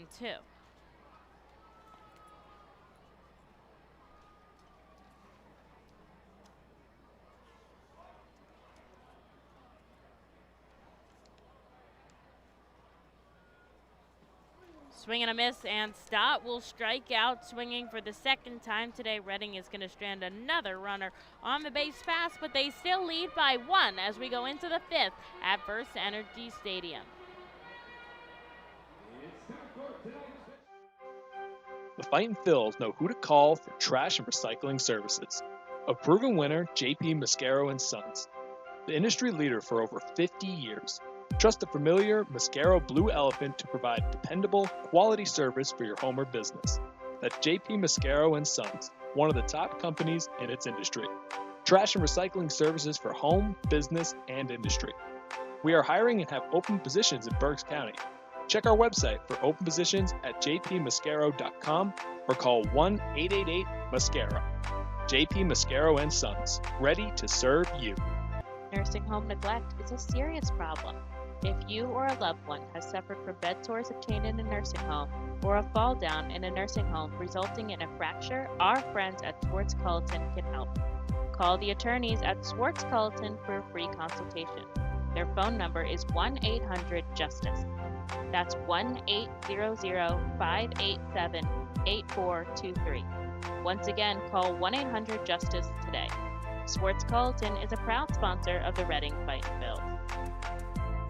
It's summer. Time to trade hibernation for liberation. Couch time for tan lines. The sunshine and good times are waiting, so it's time to go the distance in a car you can depend on. Kia, backed by our 10-year, 100,000-mile warranty. Summer's calling. How will you answer? Kia, movement that inspires. Hurry into your local Kia dealer today for great deals on our exciting lineup of vehicles built for summer. Call 800-333-4KIA for details. Always drive safely. 10-year, 100,000-mile warranty program refers to a limited powertrain warranty. See retailer for warranty details.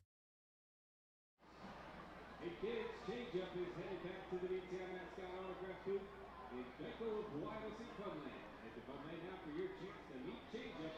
And our kids' party is getting underway right now on the T-Mobile Performance Stage in the plaza.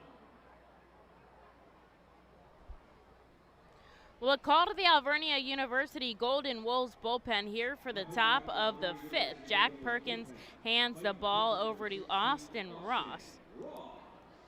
As both starters exit the game here at the ballpark, Perkins 4 innings of work, 5 hits, 3 runs. They're all earned, 3 walks, and 5 strikeouts, 81 pitches for the starter. And it's going to be Austin Ross who faces Oswaldo Cabrera, Michael Beltre, and Dermis Garcia.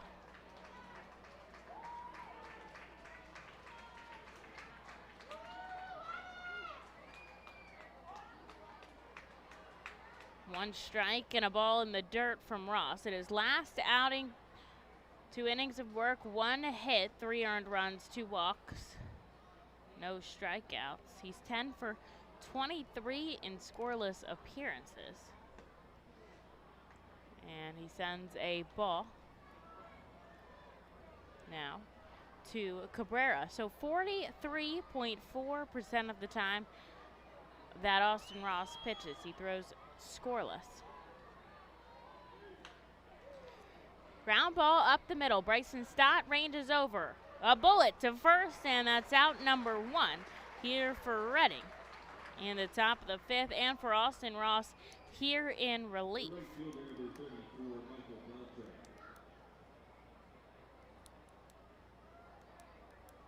And Michael Beltre heads up to the dish now.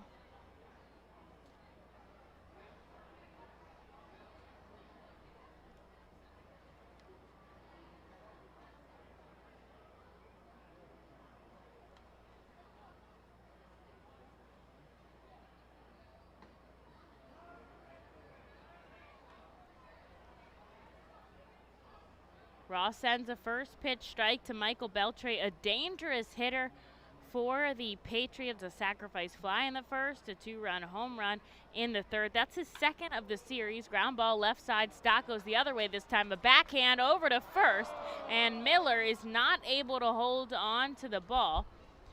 And that's going to be an error on somebody, whether it's on Stott or Miller at first.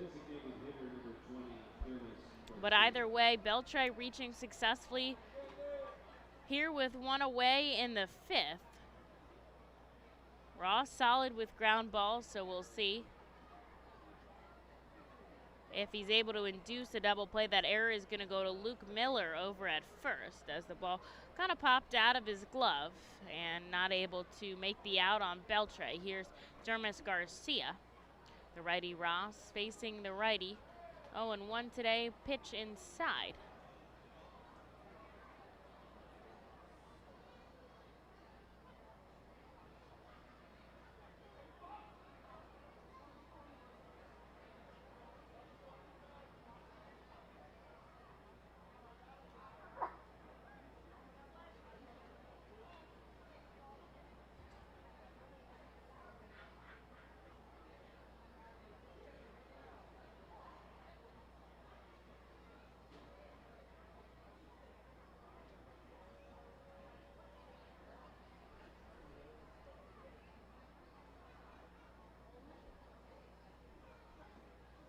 Coming home is Ross now with a called strike, 1-1.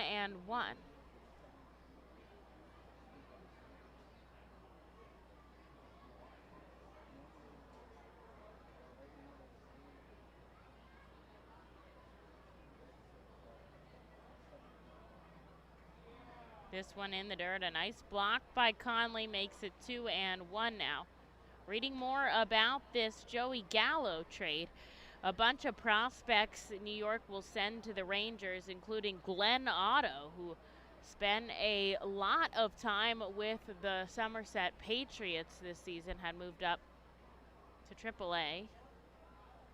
And 4 other New York Yankee prospects as Ross goes over to first with the pickoff attempt.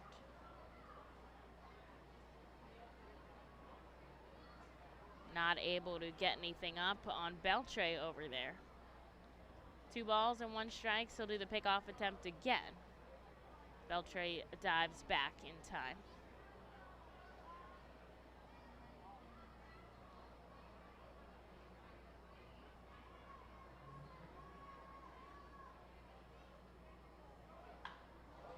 High pop up again. Stokes comes over in the foul territory, left side at third base. He makes the catch.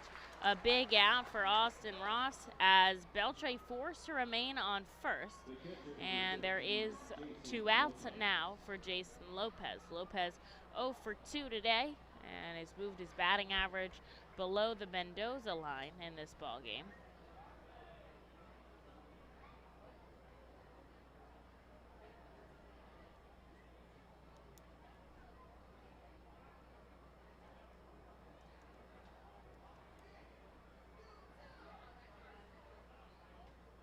Outside to Lopez. 1 ball, no strikes. Michael Beltre still out on first.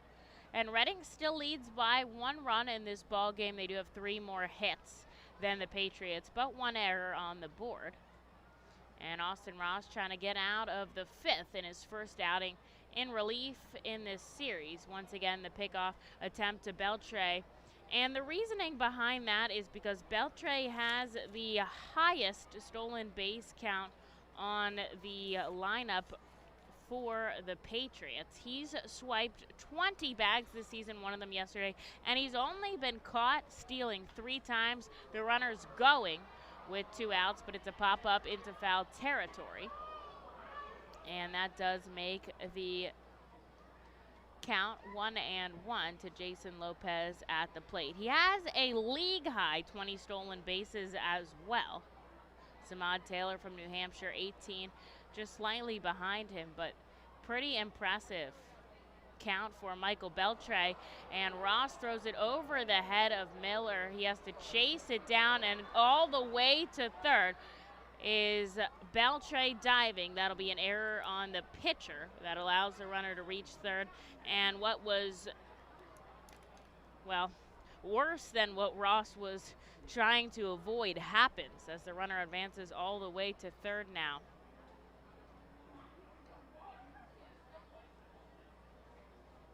And now Conley's going to come out to have a quick chat with Austin Ross here. They've got Lopez at the plate in a 1-1 count. He's definitely an opportunity for an out.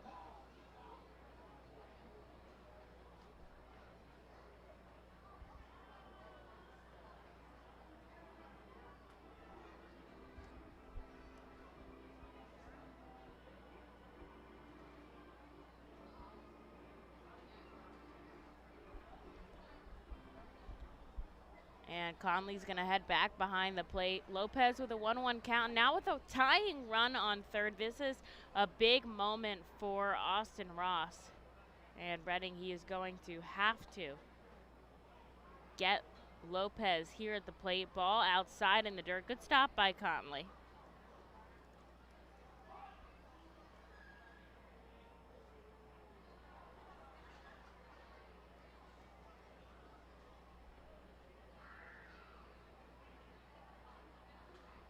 And he comes home now with the 2-1. A called strike 2 on the outside corner, and he's one strike away from getting out of this inning cleanly and keeping the Fightin' Phils in this ball game with their lead over the Patriots as we move into the halfway point.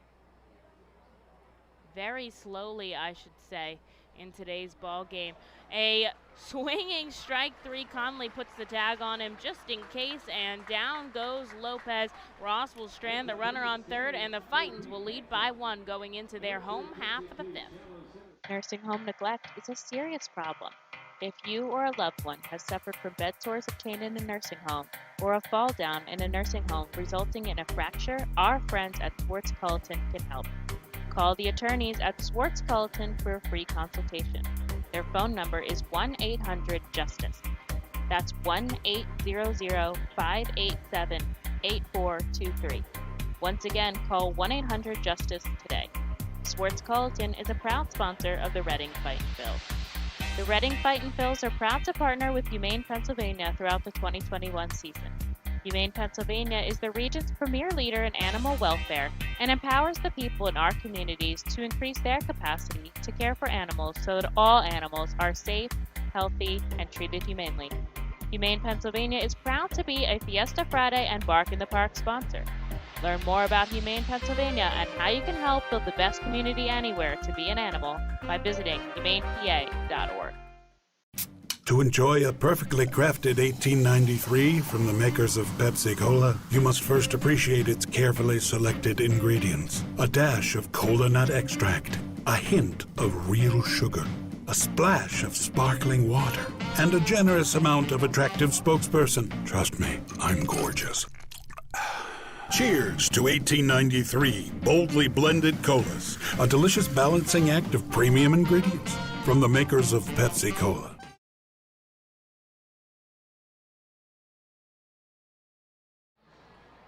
It's time for the Junior PA announcers brought to you by your local Kia dealers. Please welcome tonight's first Kia Junior PA announcer, James.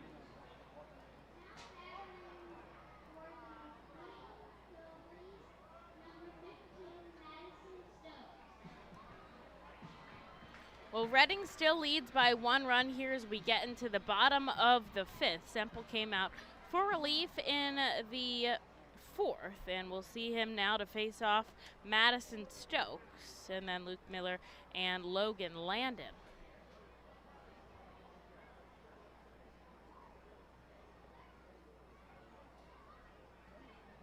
First pitch strike to Stokes, and a second pitch called strike as well.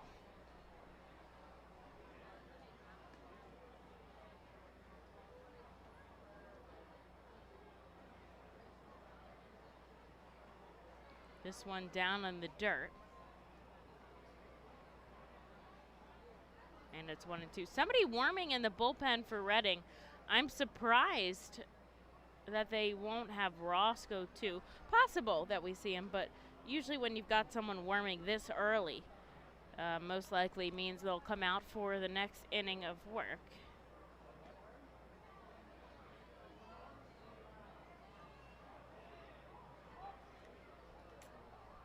And Stokes takes another one outside. And you can make that 3 straight outside as he works this to a full count now. Trying to get a runner on here. They've had a runner on in every inning so far. And he'll take ball 4 in the dirt, so he'll reach for the second time today. As Semple offers him a free pass down to first. Luke Miller will have a runner on with nobody out.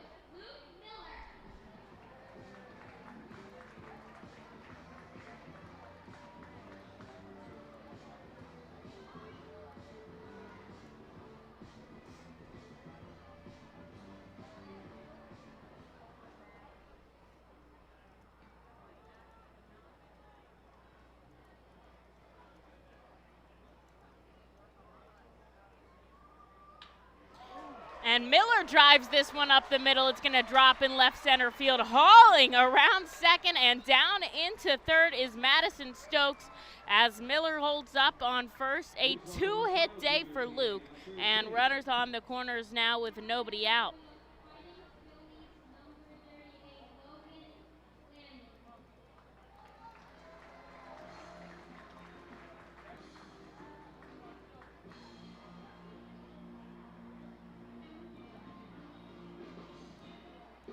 Here's Logan Landon now. He's reached in both plate appearances, a single in the second and then hit by a pitch in the third.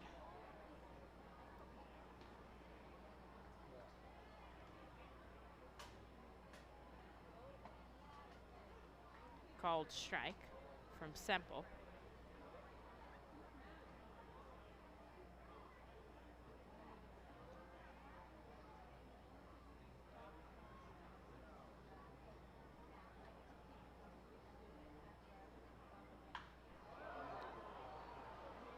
Ropes one down the left field line, but it is foul, and he takes his second strike now.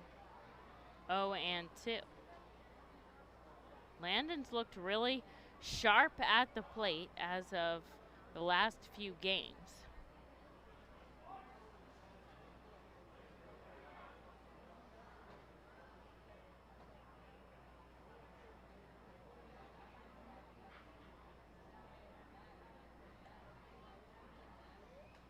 And he fouls one back, staying alive. 94 from Semple here. We've really seen him in that 94 to 96 range here in relief. Somerset, 3 runs on 5 hits, no errors. Reading, 4 runs on 9 hits, 2 errors. We haven't seen a 2-error game out of them in a while, and we're only in the bottom of the 5th inning.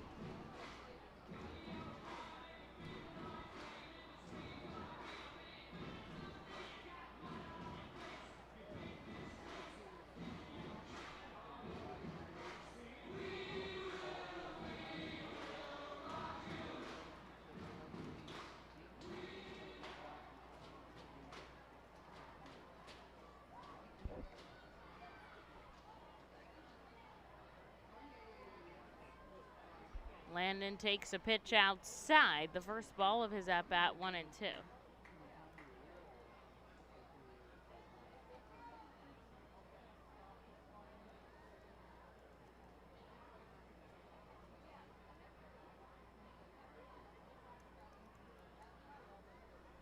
Runners on the corners here. He'll chase a high fastball and strike out swinging.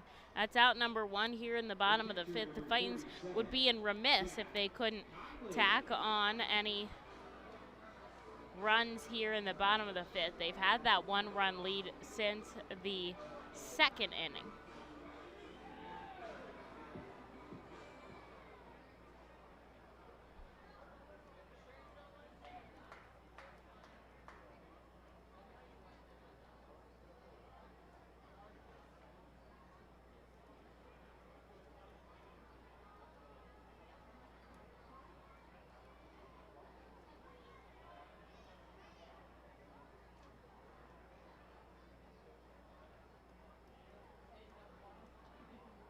Out on first is Luke Miller. Looks like he wants to head over to second, and Madison Stokes over on third. It's Jack Conley who heads up to the dish. He has struck out twice today, and is one of 2 guys in the starting 9 who has not reached first. He does take a first pitch ball here with 1 out on the board.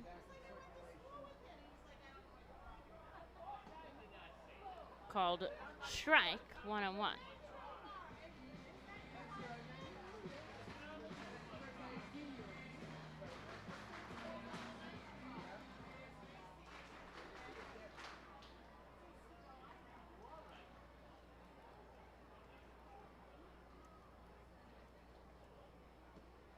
And downstairs, a good block by Lopez behind the plate.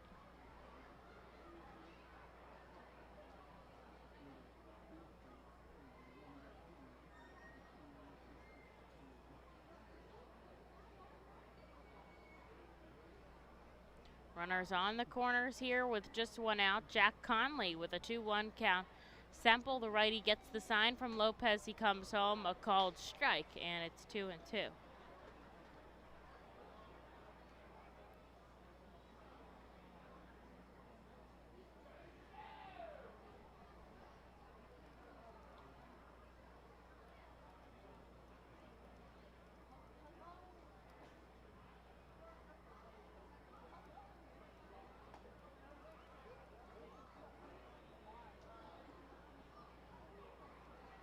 And Conley holds off on one upstairs. It's a full count here. He's lost twice today to the Somerset's pitching staff.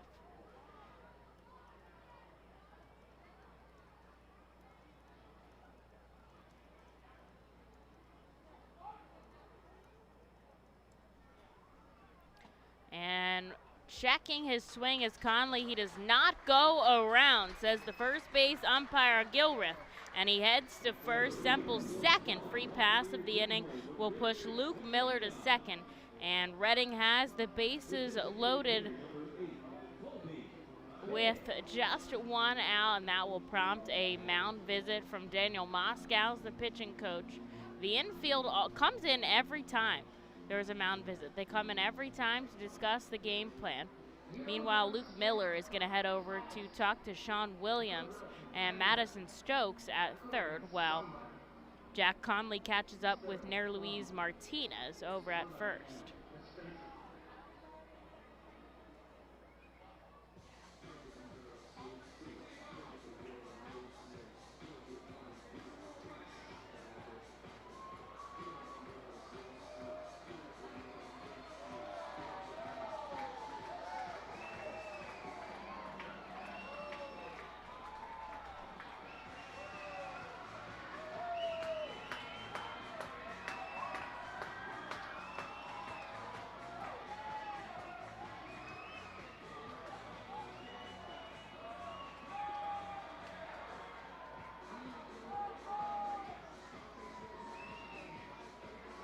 And the mound meeting breaks up as everyone goes back to their respective positions.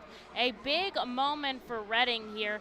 An opportunity to break this game wide open. They lead by 1 run, and they have the bases loaded. Stokes on third, Miller on second, and Conley on first. It's Colby Fitch who's at the plate. He is 0 for 1 with a walk and a run scored today. And he's got an opportunity to at least bring home 1 run with just 1 out on the board. Anything in the outfield is going to send the speedy Stokes home. And that's the name of the game here, as Reading is ahead by just 1 run in the middle part of this ball game. Fitch chases a breaking ball, and it's 0-1. Matt Kroon is in the on-deck circle. He's had a 2-hit day. Infield is way back. They're looking for the double play ball here from Colby Fitch. Semple comes home outside.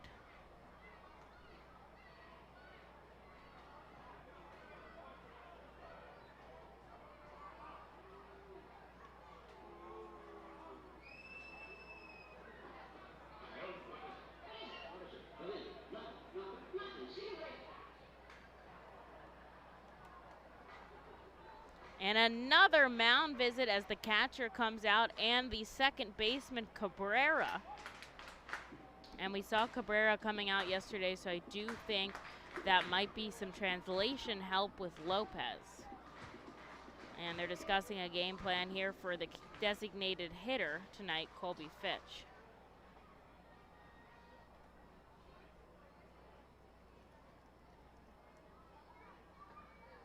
This ball gets past the catcher, Lopez. The runners advance as Madison Stokes crosses for the 5th run of the night for Reading. They lead by 2 now on a wild pitch by Sean Semple. And Miller heads to third, Conley to second. A ball coming into Colby Fitch, a 2-1 count now.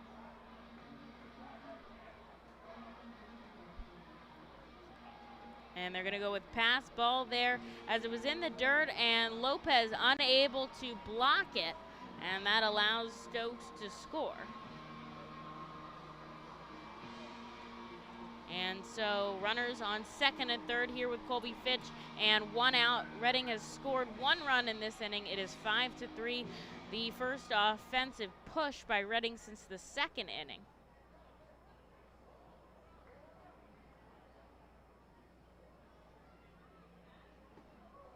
And Fitch chases an off-speed offering, 2-2.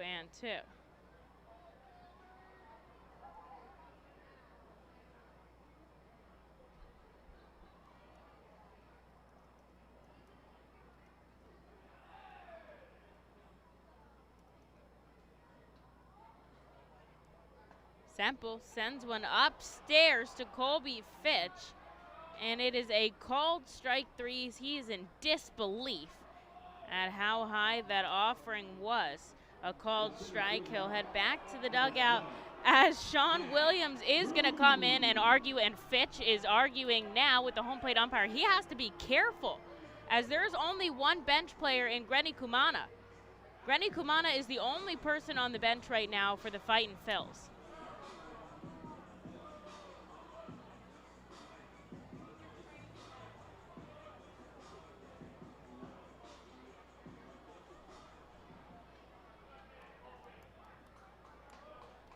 And Williams is arguing here.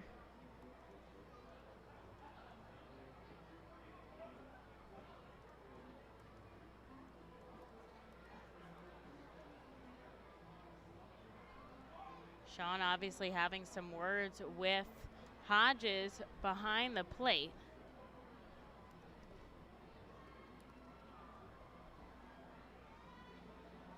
And obviously nothing they can do to overturn a called strike 3, but a really tough call as that pitch came in above the lettering to Fitch, a called strike 3, and that will be out number 2 on the board. Still 2 runners in scoring position here, and it's Matt Kroon, who's had a 2-hit day and a stolen base and a run scored for the team.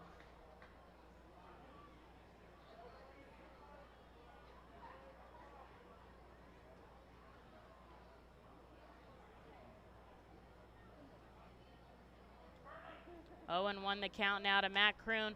He pokes it the other way, foul, and it's 0-2. Fightins are ahead by 2 runs now, but of course would love to tack on some more offense right now, and a prime opportunity to do so.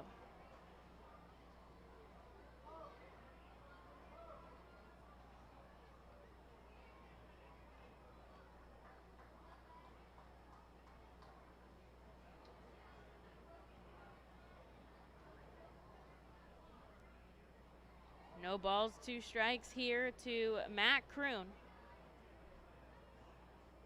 Miller on third, Conley on second. He'll take a ball outside, the first ball of the at-bat.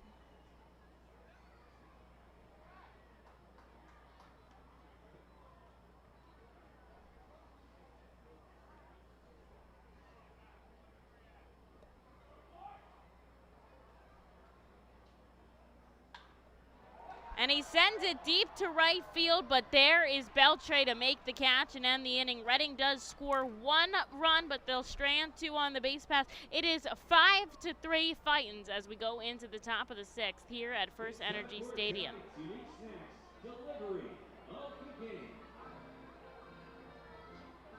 The Reading Fightin' Phils are proud to partner with Mao Beer throughout the 2021 season. Mao Beer and Mao Cinco Estrellas Lager, which is available in the Stadium Plaza Bar, has 128 amazing years of brewing history. Founded in 1890 in Spain, Mao Beer has always been there to satisfy the most demanding taste buds. Make sure to pick up Mao Beer and Mao Cinco Estrellas Lager at FirstEnergy Stadium at our Plaza Bar throughout the 2021 season and at your local retailer. Mao Beer is a proud partner of the Reading Fightin' Phils and all 2021 Fiesta Friday celebration games. Mao Beer, the 5-star taste and the quintessential beer from Madrid. Please drink responsibly. At Savage 61, our goal is to assist you in making a confident decision. Our friendly, professional staff members are available to answer your questions and listen to your needs. Whether you're shopping for a new or pre-owned vehicle, we're ready to help you with your search. Visit our dealership at Pottsville Pike today. Fastball, curveball, slider, it's the pitcher's grips that make the difference. And when it comes to cornering, braking, and traction, CJ's Tires and Automotives can improve your car's grip with a new set of Hankook tires. Hankook tires are known for great handling and reliability mile after mile. Together, Hankook Tires and CJ's are your winning team. So whatever your vehicle needs, an oil change, state inspection, brakes, alignments, or Hankook tires, trust CJ's Tires and Automotives in Fairless Hills. CJ Tires and Automotives. They really are better, faster, and more affordable.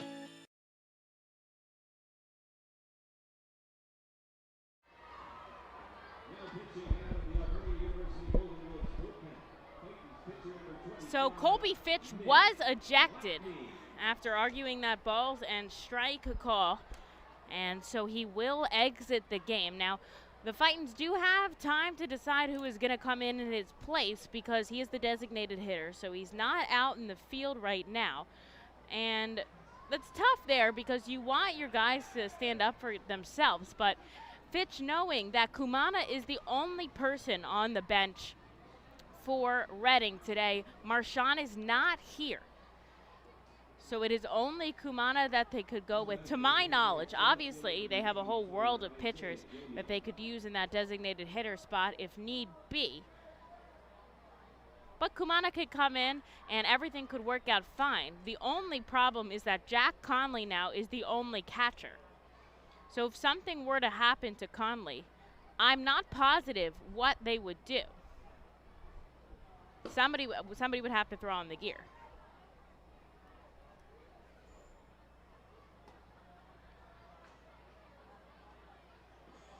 So we'll hope for the best now, and we'll have to wait and see.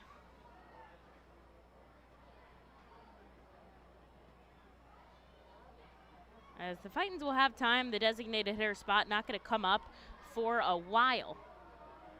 And it is Isaiah Gillum who will come up as Austin Ross hands the ball to Nick Lackney.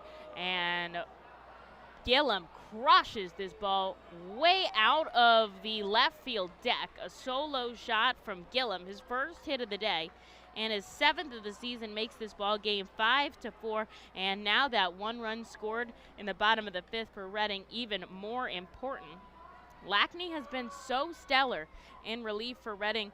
They'll probably look to get at least 3 innings out of him. But he gives up a solo shot to start things off. And there's nobody out. It's a 5-4 ball game. Ross, 1 inning of work, no hits, no runs, no walks, and 1 strikeout.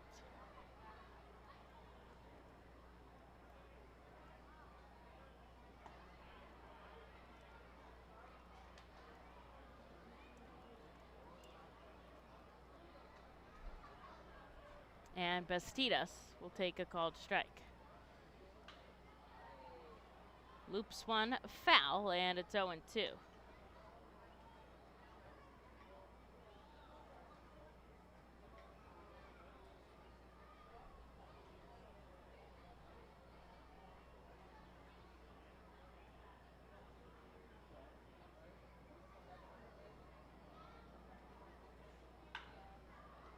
A high fly ball from Bastidas coming over his croon. He'll camp under and make the catch. That is out number 1.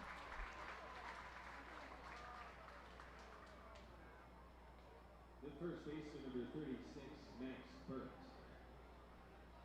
Here's Max Burt, the number 9 hitter, with 1 away in the 6th. This is a slow-moving ball game. And I can say that because I'm not jinxing anything because it's already moving incredibly slow. We are over the 2-hour mark, and we are only in the 5th inning.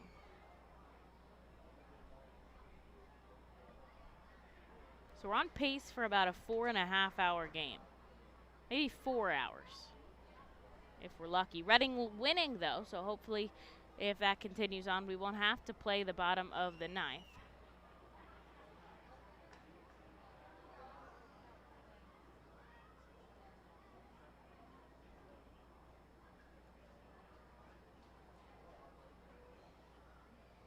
Burt takes 2 strikes and a ball inside. Connolly, a nice pick.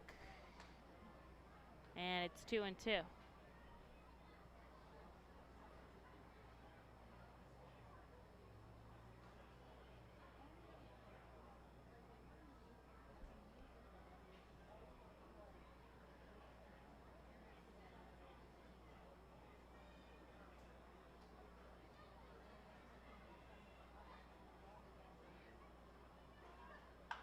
Ground ball left side. Bryson Stott on the run over to first, and that is out number 2. Stott has looked good over at short today. The center fielder number 16, Brandon Lockridge. And back to the top of the order now with Brandon Lockridge.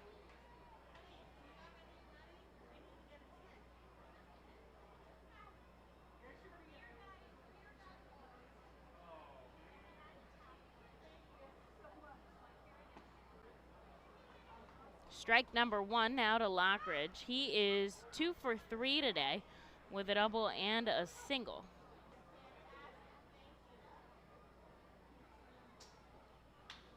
Ground ball that's going to pop up over the head of Gamboa into the outfield. How does this get all the way to the wall? And Lockridge with another double today will get himself in scoring position with 2 outs for the Patriots. Here's Oswald Peraza. That ball just trickled all the way into the wall. Not far off the ground. But a double for Lockridge. And he represents the tying run. Is out on second. Peraza 0 for 3 today.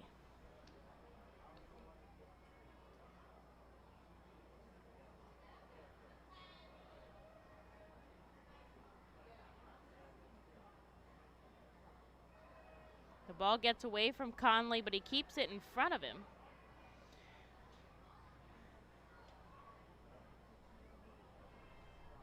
One ball, no strikes now with a runner on second.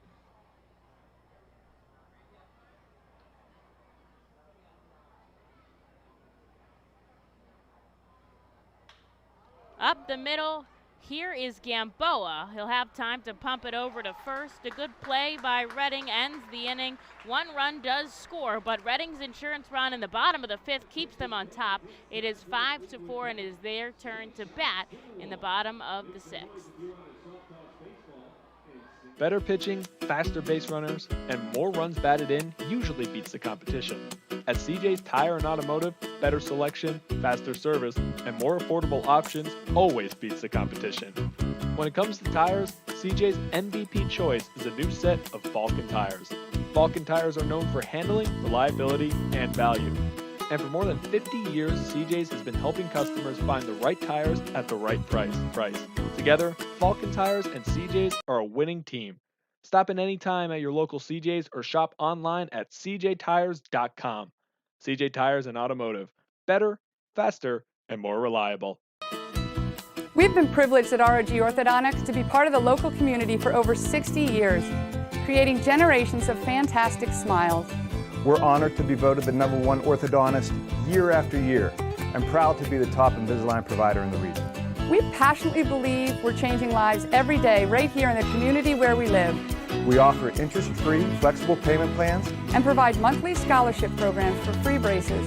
Be sure to check out our magnet contest to win free braces. We love seeing our patients' successes, knowing we had a part in changing lives. One fantastic smile at a time.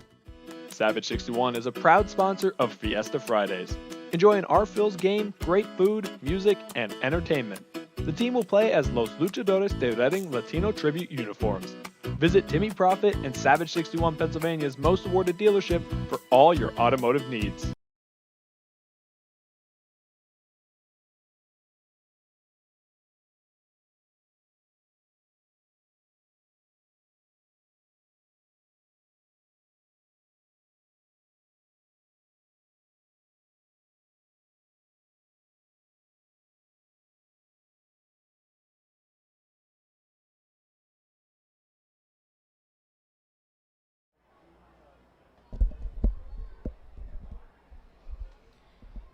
Well, here we go into the bottom of the 6th inning. Reading still ahead by 1 run, so everything is erased.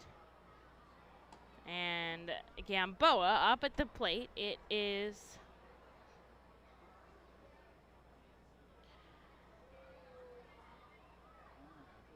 Sean Semple still out on the mound. 2 strikes to Gamboa, but 1 in the dirt now.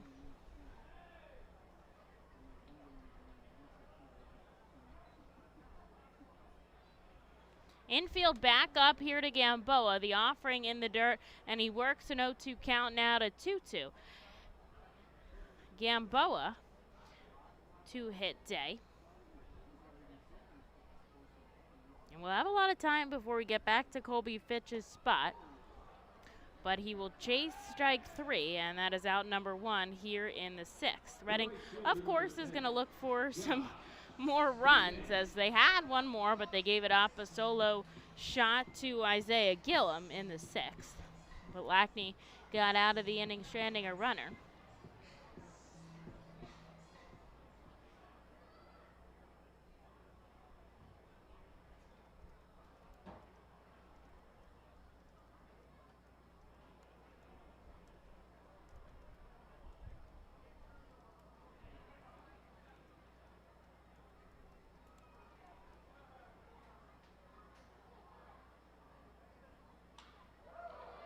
A high fly ball from Josh Stephen, but it hangs up in the air in center field, and Lockridge is all over it.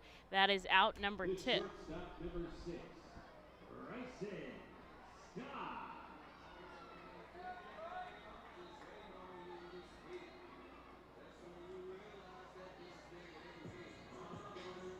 And Bryson Stott will head up 0 for 3 today with a pair of strikeouts. And is the only one in the starting 9 not to have reached successfully.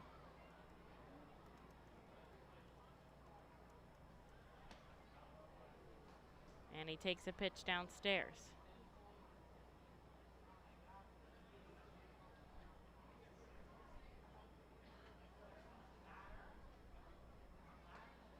Now one outside. And 2 balls, no strikes.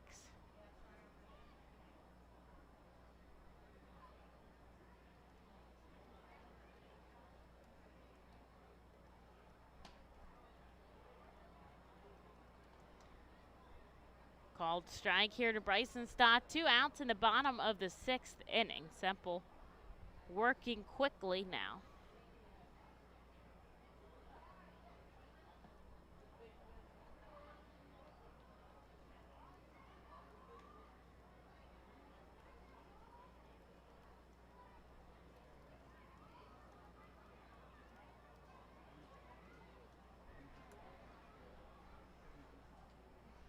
Three balls, 1 strike. Stott fouls one back, and he gets to another full count.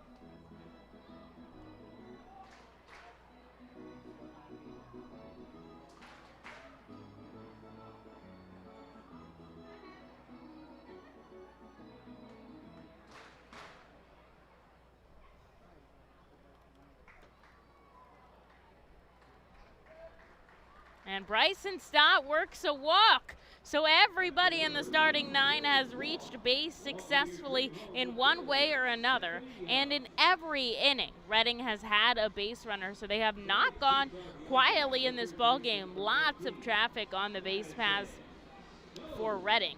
And so Semple will have to work out of the stretch here with a runner on and 2 outs for Madison Stokes.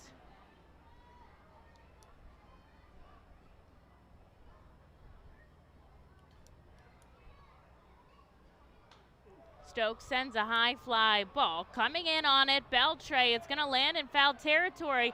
The diving play by Cabrera at second.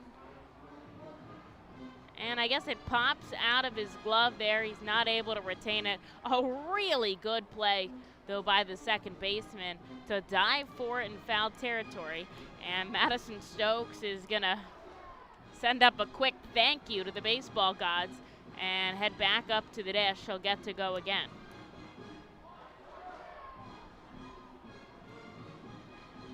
Bryson Stott out on first. Reading is leading by a run, but they would love to preserve their lead, and I would love for there not to be a bottom of the 9th inning today. Hopefully we all go happy, and the fans would love a win. As would I. Looking for our 30th win of the season, so this would be a big one against one of the best teams in the AA Northeast, as the Fightins lead by 1 in the bottom of the 6th. Still lots of ball game left, though. Lots of outs left on the board. Semple comes home to Stokes. He pops it foul. And we'll go again, this time with an 0-2 count.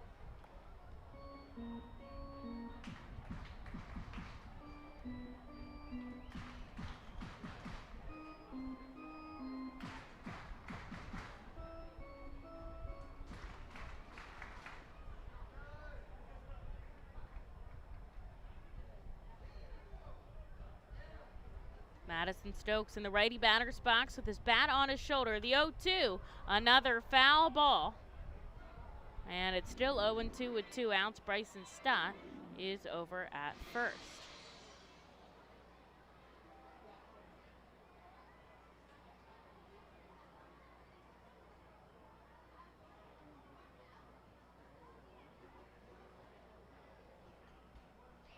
Stott taking a nice lead off of first. 2 away here in the bottom of the 6th. Stott going, Semple coming home. The play to shortstop across the diamond to first, and that'll do it here for the Fightin' Phils in the bottom of the 6th. They'll strand a runner on the base pass, but they'll keep their 5-4 lead as we go into the top of the 7th here at FirstEnergy Stadium. The Reading Fightin' Phils are proud to partner with the Berks County Mental Health and Developmental Disabilities Program. Together, we are striking out the stigma in order to raise community awareness about mental illness and the prevention of suicide. With 3 simple words, are you okay? The hope is to begin a conversation to show Berks County that we care.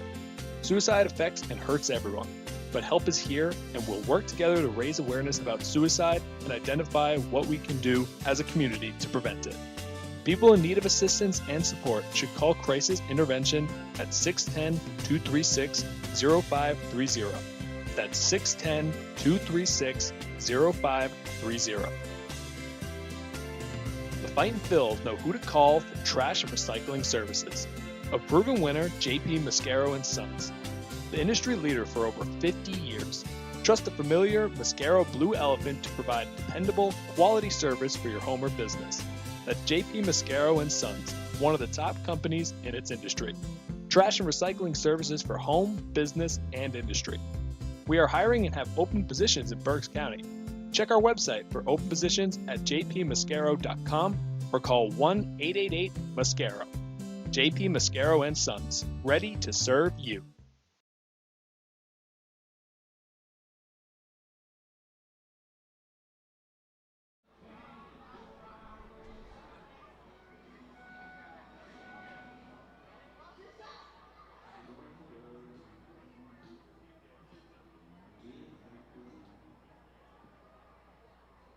Now batting for the Patriots, the second baseman number 3, Oswaldo Cabrera.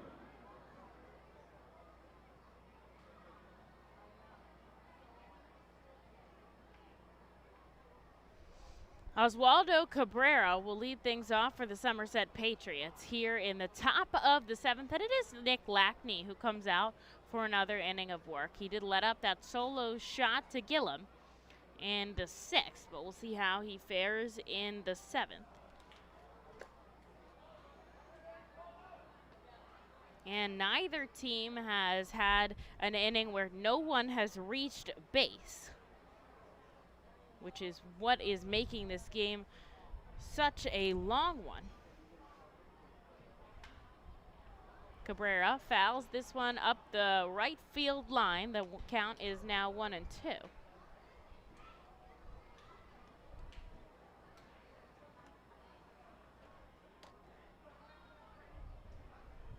And we'll go again. Lackney, the lefty reliever, should get us through 8, I would think.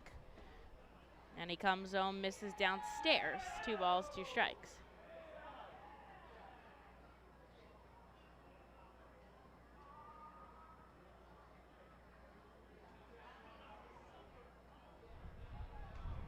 And once again, misses in the same spot. So he works a full count. And Lackney will try to put up a 1-2-3 for the first time today.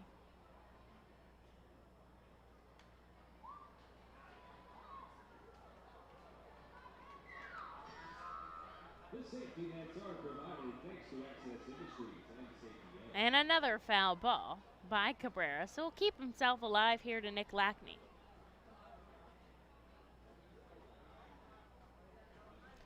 Shakes his head to the call by Conley. And he'll step back in the righty batter's box. The crowd is excited here as Lackney has a full count now. And another foul ball.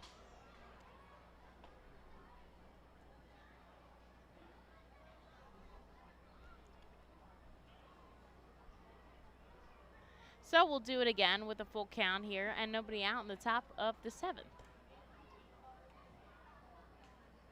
The payoff pitch, a called strike 3. He thinks it's ball 4, but he's rung up by Hodgkins behind the plate, and that is out number 1 here in the top of the 7th. A good pickup by Lackney. That's his first K of the night. And the heavy hitter Michael Beltre steps up to the plate.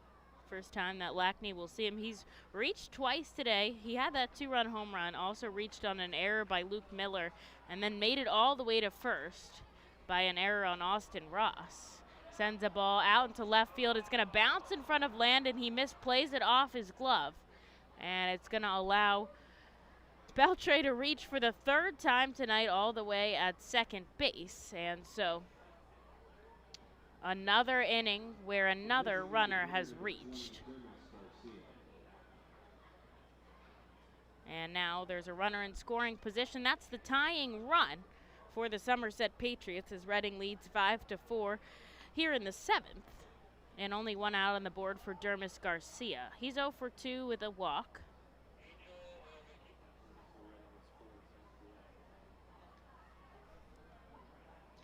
Zach Warren is warming in the bullpen for the Reading Fightin' Phils. Garcia takes a called strike. A good spot here for Lackney, as he'll take Garcia and then Lopez, who's 0 for 3. And that is going to be a double for Beltre to reach.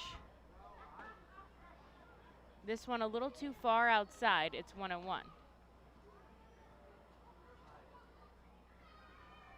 Gamboa keeping eyes on Beltre at second. Lackney, the lefty, has pretty good sights on him. He's going to come home. This is roped up the left field line, and it bounces foul. That is huge for the Fightin' Phils. Just inches off the foul line on the left field side, and slowly walking back to home plate is Garcia. He thought he had his first hit of the day and was going to tie this up for the Somerset Patriots, but instead he's going to walk back to a 1-2 count. Somerset, 4 runs on 8 hits, Reading 5 runs on 9 hits. They have made 2 errors in the field, though those errors have not been any part of the offense for Somerset today. All of those were in the 5th inning that stranded a runner.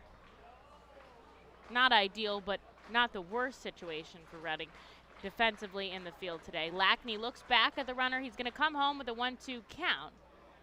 And it's outside off the plate, 2-2. Checking in with our affiliates, Clearwater rained out, and as I said before, the Phillies were postponed to tomorrow. Fly ball left field tracking in Landon. He'll make the catch, and Beltre cannot tag, so that is out number 2, and a huge out for Nick Lackney, as Jason Lopez is heading up 0 for 3 with a pair of strikeouts today. That's a good spot in the order to be at. So Jersey Shore up 2-0 over Brooklyn, and Lehigh Valley is up 5-2 over Rochester. They are in the bottom of the 8th. That's being played away at Frontier Field. And, of course, Philadelphia and the Nationals postponed to tomorrow with all the COVID situation going on in Washington's organization. A swinging strike from Lopez makes it 0-1. There's 2 outs here in the top of the 7th, but a runner in scoring position out on second base. That's Michael Beltre. Lackney likes to work quickly, though, here. He'll set up on the first base side of the rubber, come home inside. A nice stop by Jack Conley behind the plate. And that makes it 1-1.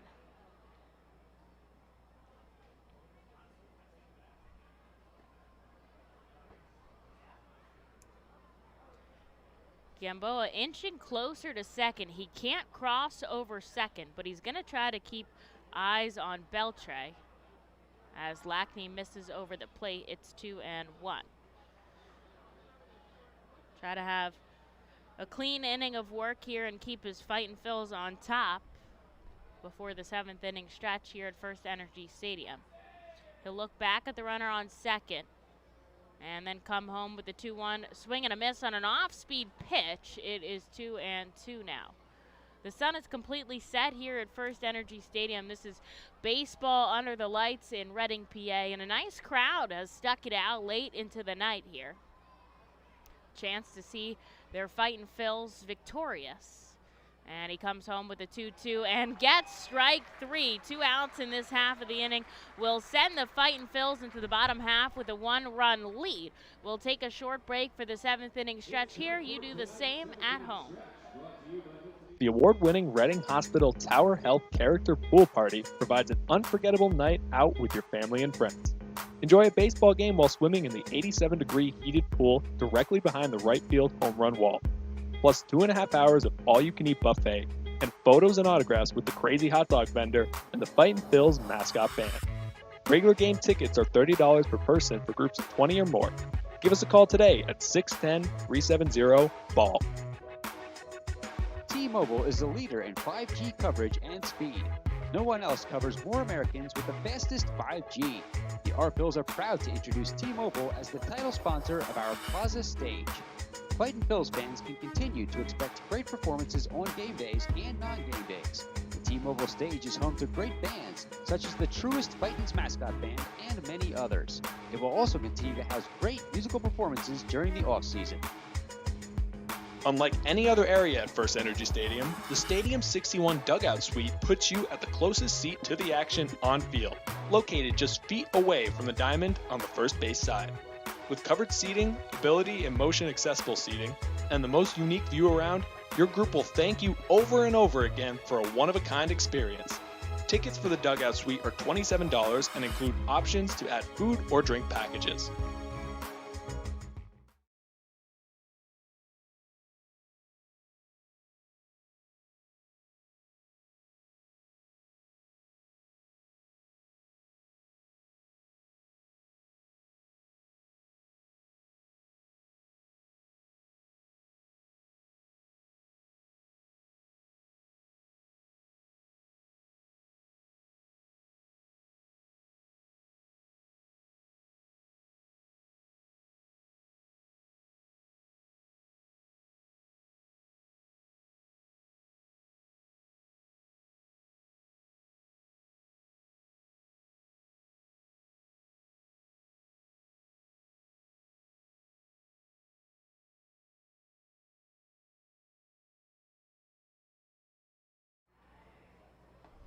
Well, bottom of the 7th, and Reading's going to look to tack on some insurance runs as Luke Miller heads up to the plate. Lackney stranded a runner in the top of the 7th, but didn't allow anyone to score. So Reading still with their 5-4 lead, and it is still Sean Semple who comes out for another inning of work. Miller, a quick 0-2 count now. And we might get a chance to see who comes in for Colby Fitch. Obviously, Grady Kumana, but you never know. Sean is excellent with shifting the lineup card and managing. Defensively, he's really well situated for any kind of situation. And Miller works his way from an 0-2 count now to 2-2. As I said before, Reading has had a runner on in every inning so far. And he'll chase strike 3, a high fastball, 93 off the hands of Semple, and that's out number 1 for Reading here in the bottom of the 7th. Logan Landon heads up to the plate.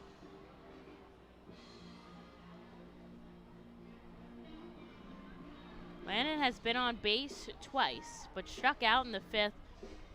And every time he strikes out, he looks very frustrated. Slams his bat into the dirt.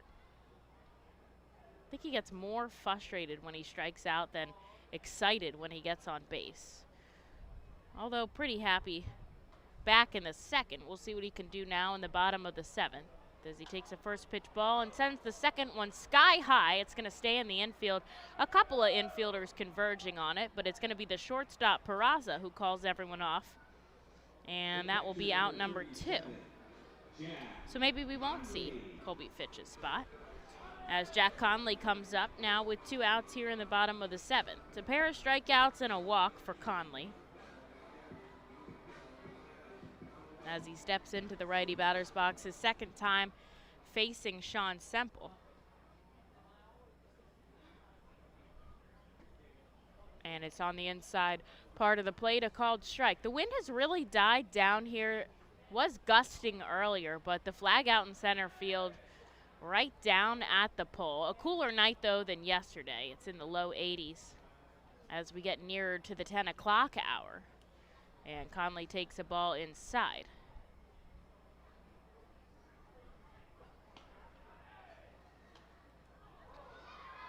Jack fouls this one back into the stands, and it is 1-2 now with 2 outs. Somerset 4 runs on 8 hits. Reading 5 run on 9 hits. 2 errors on the board for them. Pretty back and forth in this ball game as Jack Connolly takes a called strike 3. The first 1-2-3 inning of work for either side as the Fightins go down in order. And it was going to be Grenny Kumano who's on deck, but he heads back into the dugout as we head into the top of the 8th. We'll see if Nick Lackney comes out for another inning of work.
A call to the Alvernia University Golden Bulls bullpen will put us in here for the top of the 8th with Zach Warren now, as Nick Lackney hands the ball over after 2 innings of work.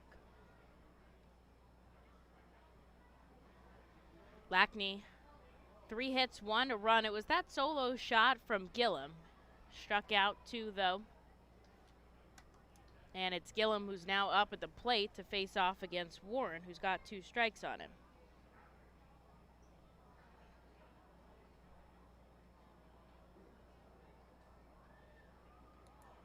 Steps into the righty batter's box. They go from the lefty Lackney to the lefty Warren. And this one misses inside. It's 1 ball, 2 strikes. Top of the 8th, Reading still leads by 1 as we start to get into the back end of this ball game. And another ball comes in from the lefty, 2-2. Warren has looked really good since coming back from his stint up in AAA. Really settled in nicely towards the back part of this season and has been a go-to bullpen arm for Reading. Infield back deep now with a 2-strike count, and he'll chase strike 3 to get a piece of it. He did, and so he's going to stay alive. Granny Kumana was on deck to bat for Colby Fitch in the bottom of the 7th, but since Reading went down 1-2-3, we will not see him till we start off in the bottom of the 8th. That was our first player ejection of the season. Sean's been ejected 3 times, twice in the series at New Hampshire, but we haven't seen any player ejections yet because Sean really does the bulk of the arguing for the team. It's nice to see him take care of his players, and Warren is going to get Gillum to strike out swinging. That's the 3rd time he's gone down on strikes today. And here is Jesus Bastida. Bastida 0 for 2 with a walk.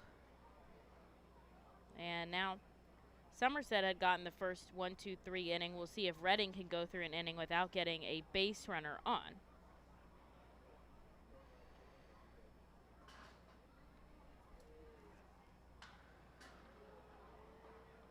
Foul ball, and it's 0-1.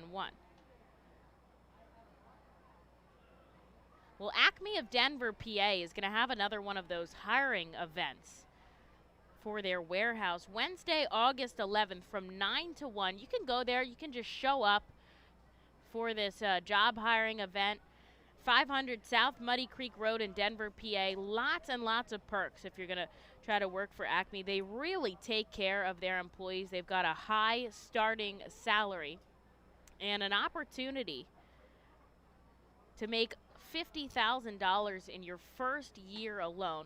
They've also got a pretty good retention bonus, $2,500, plus you can get some Acme gift cards, which who doesn't want some gift cards to the grocery store? I mean, that's something, you know, everyone is going to use as Bastidas takes the ball outside, 2-1. And July 31st, they have another hiring event. So you can go to this one on July 31st, which is this Saturday. That's from 8 to 12. So if you go out on Saturday, you have the morning off. You can see about maybe getting your second job at Acme, or you could work full-time there and make enough yearly salary, as a called strike here to Bastidas is making the count full.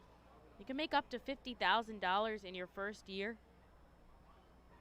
And the starting pay rate, $15.30, making up to, you know, $22 an hour as this pitch misses, and Bastidas is going to take first on a free pass.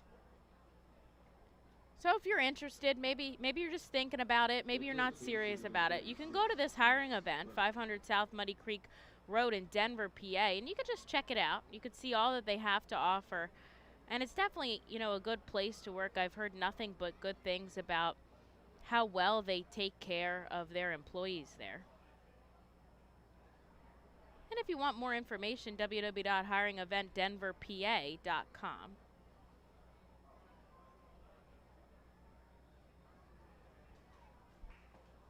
The first offering to the number 9 hitter, Max Burt, is a called strike. So Acme of Denver, PA, hiring in their warehouse division. If it's something you're considering, July 31st is the date to check out the job fair. Swing and a miss on a pitch in the dirt, and it's 0-2. Warren looking for his first out of this half inning. Tonight's attendance was presented by Pennsylvania Federal Credit Union. PSECU presents tonight's attendance at FirstEnergy Stadium, 5,586 fans at the game. Thank you for support of the Reading Fightin' Phils. PSECU, Pennsylvania's largest federal credit union. And a big Wednesday night crowd here at the ballpark. Fans out to support their hometown team. And Warren sets up on the first base side of the rubber. He'll look over at first. Going is the runner, but it's a foul ball. And so Bastidas is going to have to head back to first. And the count will remain 1-2 to Max Burt. Last night, 3 hours and 22 minutes. Now, that was a 10-inning game. We are creeping up on the 3-hour mark, just 10 minutes shy, and we're in the top of the 8th. Now, knocking on wood here, if Reading is holding on to their lead, we won't have to play the bottom of the 9th, which could help us out a little bit. And it would mean that we win and move the series to 1-1. So that would be a big pickup as well. 2 balls, 2 strikes here as Zach Warren working through Max Burt. Then I'll have to go back to the top of the order. But with the runner on first, a nice ground ball double play would end the inning. Haven't seen one of those today. Instead, Warren is going to go over to first, but the pickoff attempt is clean.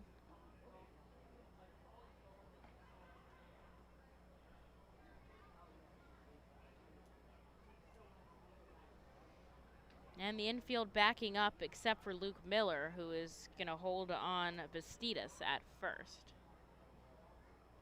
An open stance from Burt at the plate. Warren comes home with a 2-2 count.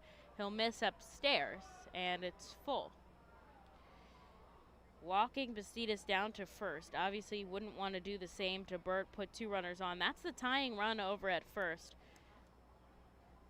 And Reading has held on to their lead since the 2nd inning when they put up a 4 spot there. Ground ball left side, 5, 4, 3, and they get that double play I was talking about. A big pickup for Zach Warren and the Fightin' Phils to put his team back to bat in the bottom of the 8th. Reading leading by 1. Shots Electric has been in business 45 years. Tompkins Vist Bank does everything for us from our banking to our insurance. They provided us new ideas and solutions. For example, remote deposit. It's very convenient because it's 24/7. I'm confident Tompkins Vist will be with us in the future. Tompkins Vist Bank and Tompkins Insurance. Service, stability, strength. Member FDIC Equal Housing Lender. Tompkins Insurance products are not FDIC insured and are not bank guaranteed. The Fightins feature special pregame happy hours every Monday through Thursday at the Yingling Hometown Tap Room. Tompkins Vist Bank Plaza opens at least 2 hours before game time for all happy hours. In addition to $1 off Rusty Rail Brewing thanks to Windsor Distributing, all happy hours feature live music on the T-Mobile stage. That's happy hour every Monday through Thursday home games thanks to Rusty Rail Brewing and Windsor Distributing. The Reading Fightin' Phil's birthday party package is the best way to celebrate a birthday. Whether you are a youngster or an adult, there is no better birthday than a Fightin's birthday. The Fightin's Fan Birthday Package is customizable for fans of any age and starts at just $120. Base packages include 10 general admission tickets to a Fightin's home game, an autographed baseball, and a VIP reserved parking spot. Fans can also add a wide variety of experiences and options to make sure your favorite Fightin's fan's birthday is a grand slam.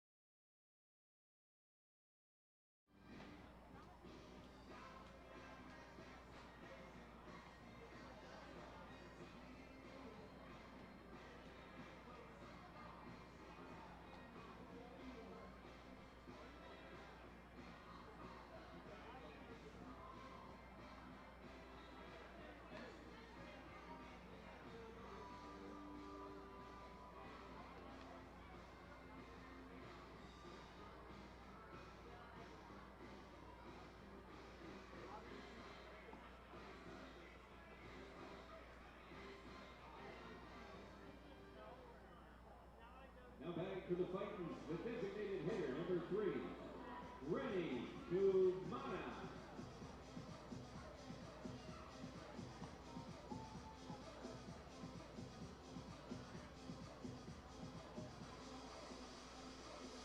Well, it is Rennie Kumana who comes out for the bottom of the 8th.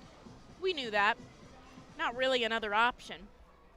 But it is someone else who takes the mound for the Somerset Patriots as Semple hands the ball over to Zach Green for the bottom of the 8th inning. Reading will have an opportunity to tack on some insurance runs here, and Grady Kumana takes a ball.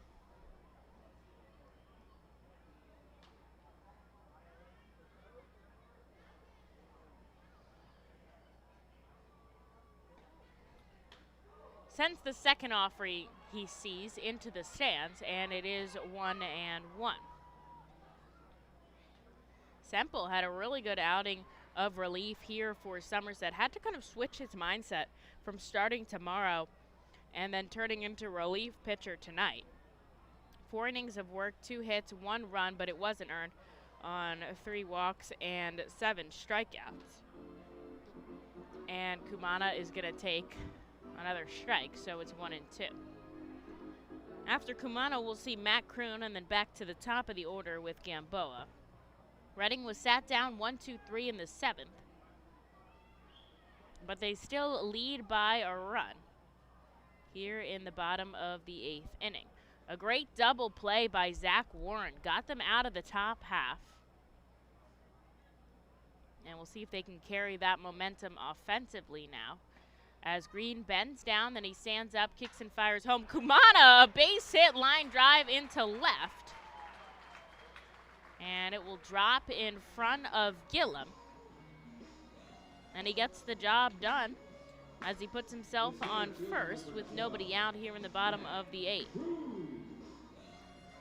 Kumana obviously, only 15 at-bats, but is batting well over 300 here for Reading. Just being signed in early June and joining the AA affiliate a few weeks ago. Matt Kroon, a 2-hit day, will step up into the righty batter's box to face the righty Zach Green. Takes the ball downstairs.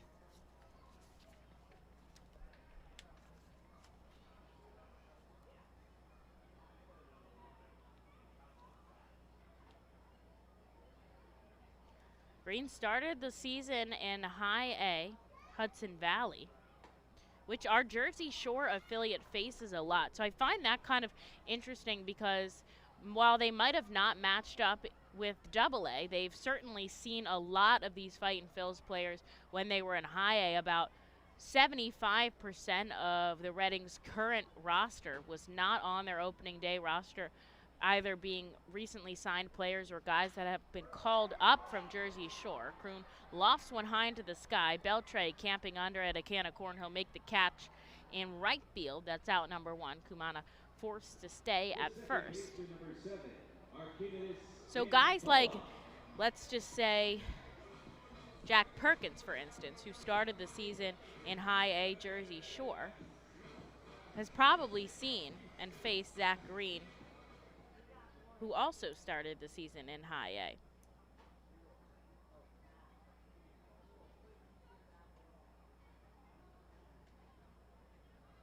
Or maybe I could say someone like Bryson Stott, who probably batted against him.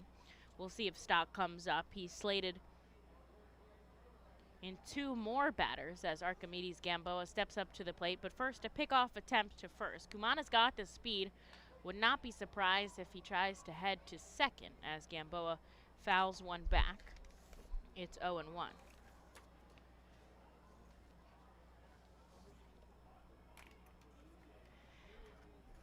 Somerset 4 runs on 8 hits. Reading 5 runs on 10 hits.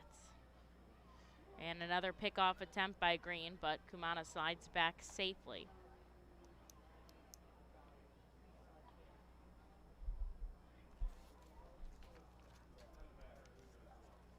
Green leans all the way over when he gets the sign from Lopez behind the plate, who sets up on the outside corner, and he'll get the strike exactly where he wants it. 0-2 now to Gamboa.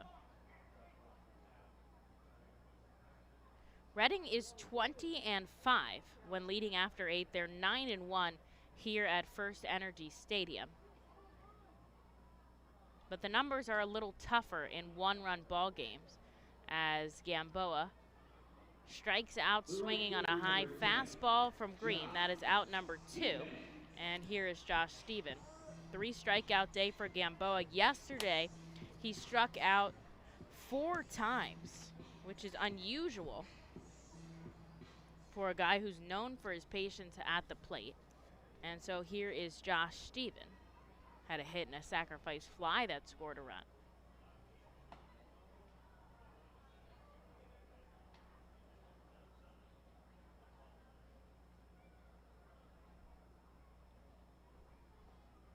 Takes the first pitch outside. Infield backs up except for Burt, who is holding Kumana out on first. The offering from Green way upstairs, and it's 2-0. And someone is warming up in the bullpen for Reading. They'll come in the top of the 9th in what will be a save situation at this point. Now, Reading used Marconi yesterday and Dowie yesterday, which are probably the 2 guys that are most likely to come in the back of the bullpen in a save situation, especially with Zarbniski last week being promoted up to AAA. Steven takes a strike. It's 2-1.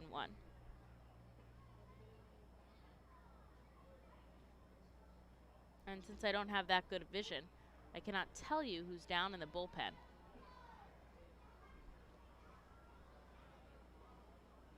Haven't seen anybody throw. Oh, I'm going to guess Billy Sullivan. That's my guess. I haven't seen anyone throw back-to-back days so far. Coming home is Green. Steven chases a pitch way down and away, gets fooled on a slider, and that's out number 3 as Reading strands a base runner. A leadoff hit from Kumana doesn't go anywhere, but they lead 5-4 going into the top of the 9th, which will hopefully be the final half inning of work here at FirstEnergy Stadium. At Savage 61, our goal is to assist you in making a confident decision. Our friendly, professional staff members are available to answer all of your questions and listen to all of your needs. Whether you're shopping for a new or pre-owned vehicle, we're ready to help you with your search. Visit our dealership on Pottsville Pike today. The R-Phils and Savage 61 are excited to bring you Fightin's baseball live from the comfort of your own home. If you are listening to this now, you're probably watching on YouTube, Facebook, or Twitch. Thanks for tuning in, and feel free to check us out on rphils.com/pressbox for all the elite baseball information on the Fightin' Phils. The world-famous Fightin' Phils mascot band celebrates its 21st season in 2021, with pregame concerts starting Saturdays in May thanks to Truist. You heard right, actual mascots playing in a rock and roll band. See Quack the Rubber Duck on lead vocals and guitar, Screwball on drums, Bucky on bass, Change Up on bongos, and Blooper on lead guitar.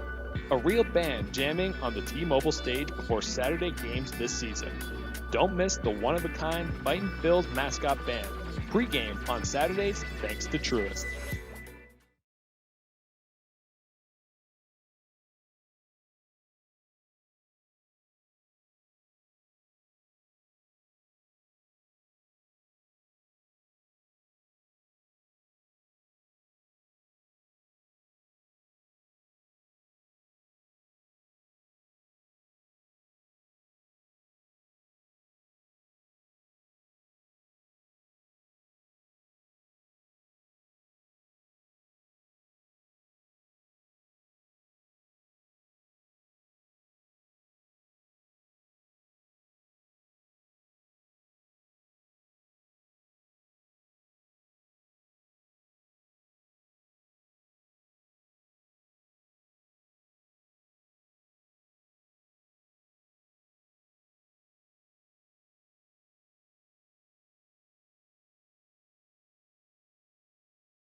Well, well, well, it is Billy Sullivan who comes out here for the top of the 9th.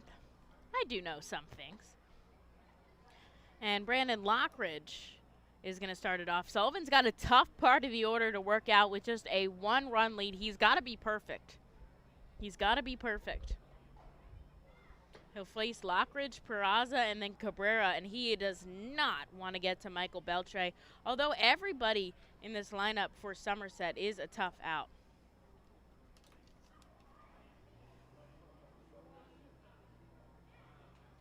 And he hits him in the elbow, it looks like. Maybe the wrist, actually. He's grabbing his wrist. He came inside to the righty batter. But Lockridge seems all right. He's holding his wrist, but he had a wrist guard. And now the trainer, Jimmy Downham, will come out and check him out. Sullivan heads back to the mound. They're checking out.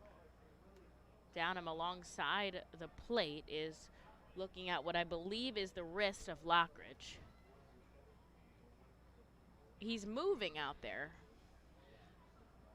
And he did have like an elbow guard on, one of those Evo shields that sometimes reaches down closer to the wrist, so hopefully that helped protect him just a little bit.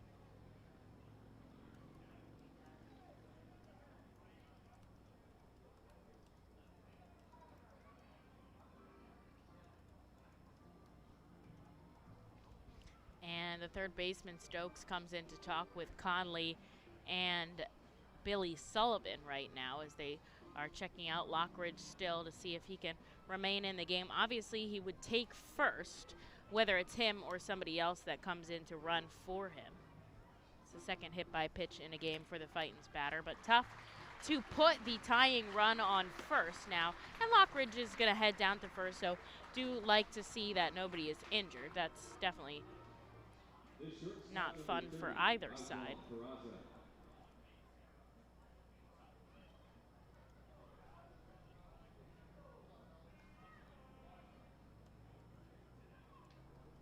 So it's Oswaldo Peraza now with a runner on first. Sullivan could get a double play to get out of this quick, but he'll send a called strike into Peraza 0-1. Peraza 0 for 4 today, only reached on a fielder's choice, but has notched two ground balls is what I'm trying to say. And Sullivan's going to go over to first. They're going to catch him in a pickoff attempt. It'll go 1, 3, 6, 3, 4. No, I rescind that. 1, 4, 3, 6. And it's Bryson Stott who makes the tag. And so they erase the runner on the base pass. A big out number 1 for Billy Sullivan. So he throws it over to first. 1, 3, 4, 3, 6. And it was Stott who makes the tag and gets the out. And a huge out to erase the runner on the base pass. One away in the top of the ninth, and a strike to Peraza. He ropes this one foul, and it's 0-2.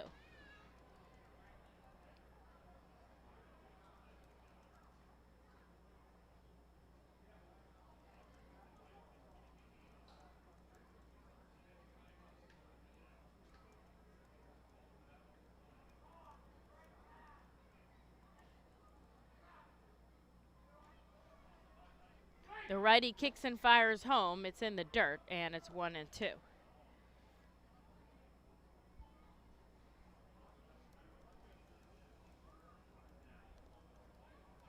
Top of the ninth, Reading leading by 1. They utilized a 4-run second inning to put themselves on top, and they have not relinquished that lead at all. This is going to be a pop-up that gets right by a diving Gamboa, and so while they erase the runner on the base pass, they're going to put another one right back on, a base hit that just lands in a weird spot in shallow center field. Would have been a great play by Gamboa if he was able to get to it, but Peraza reaches first, and here is Oswaldo Cabrera now with a runner on, the tying runner on, and the go-ahead run at the plate here in the top of the ninth. Now, Reading will have the bottom half. Hopefully they will not need to utilize it. A pretty big lead for Peraza to take after Lockridge was just, picked off. Billy Sullivan and the Fightin's defense are capable of getting it done.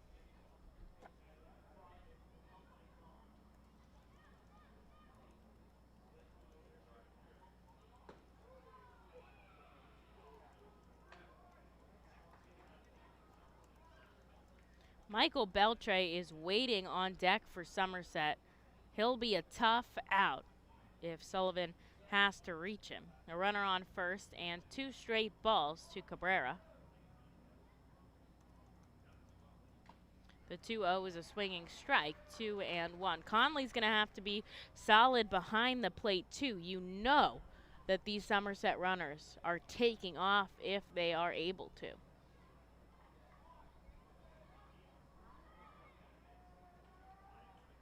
Reading 5, Somerset 4. Sullivan goes for the pickoff attempt, but this time Peraza able to dive back.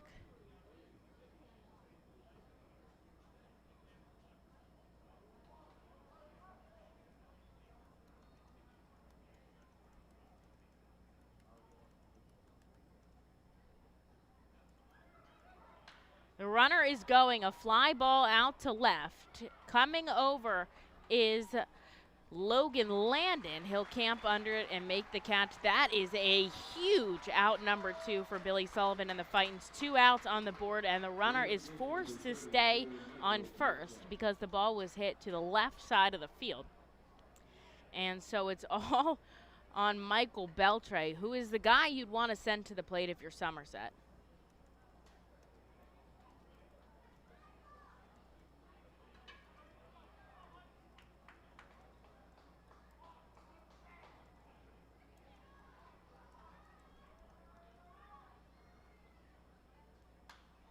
But this one's shot straight up. Conley rips off his mask. He heads to the Somerset dugout, but it's going to enter the stands, and that will make it 0-1.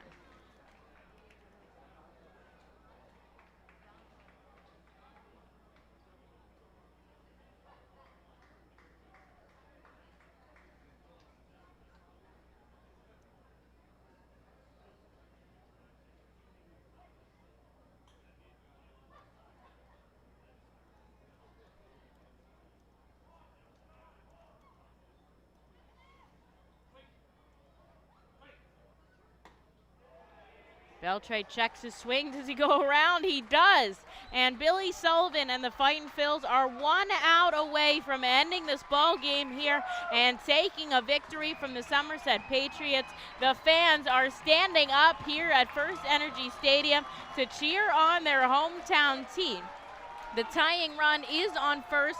The go-ahead run, and Michael Beltray at the plate. The runner's going. The throw from Conley down to second, and it's no good. A stolen base will put Peraza on second in scoring position now, and the pitch was a ball into Michael Beltray, so it's 1-2.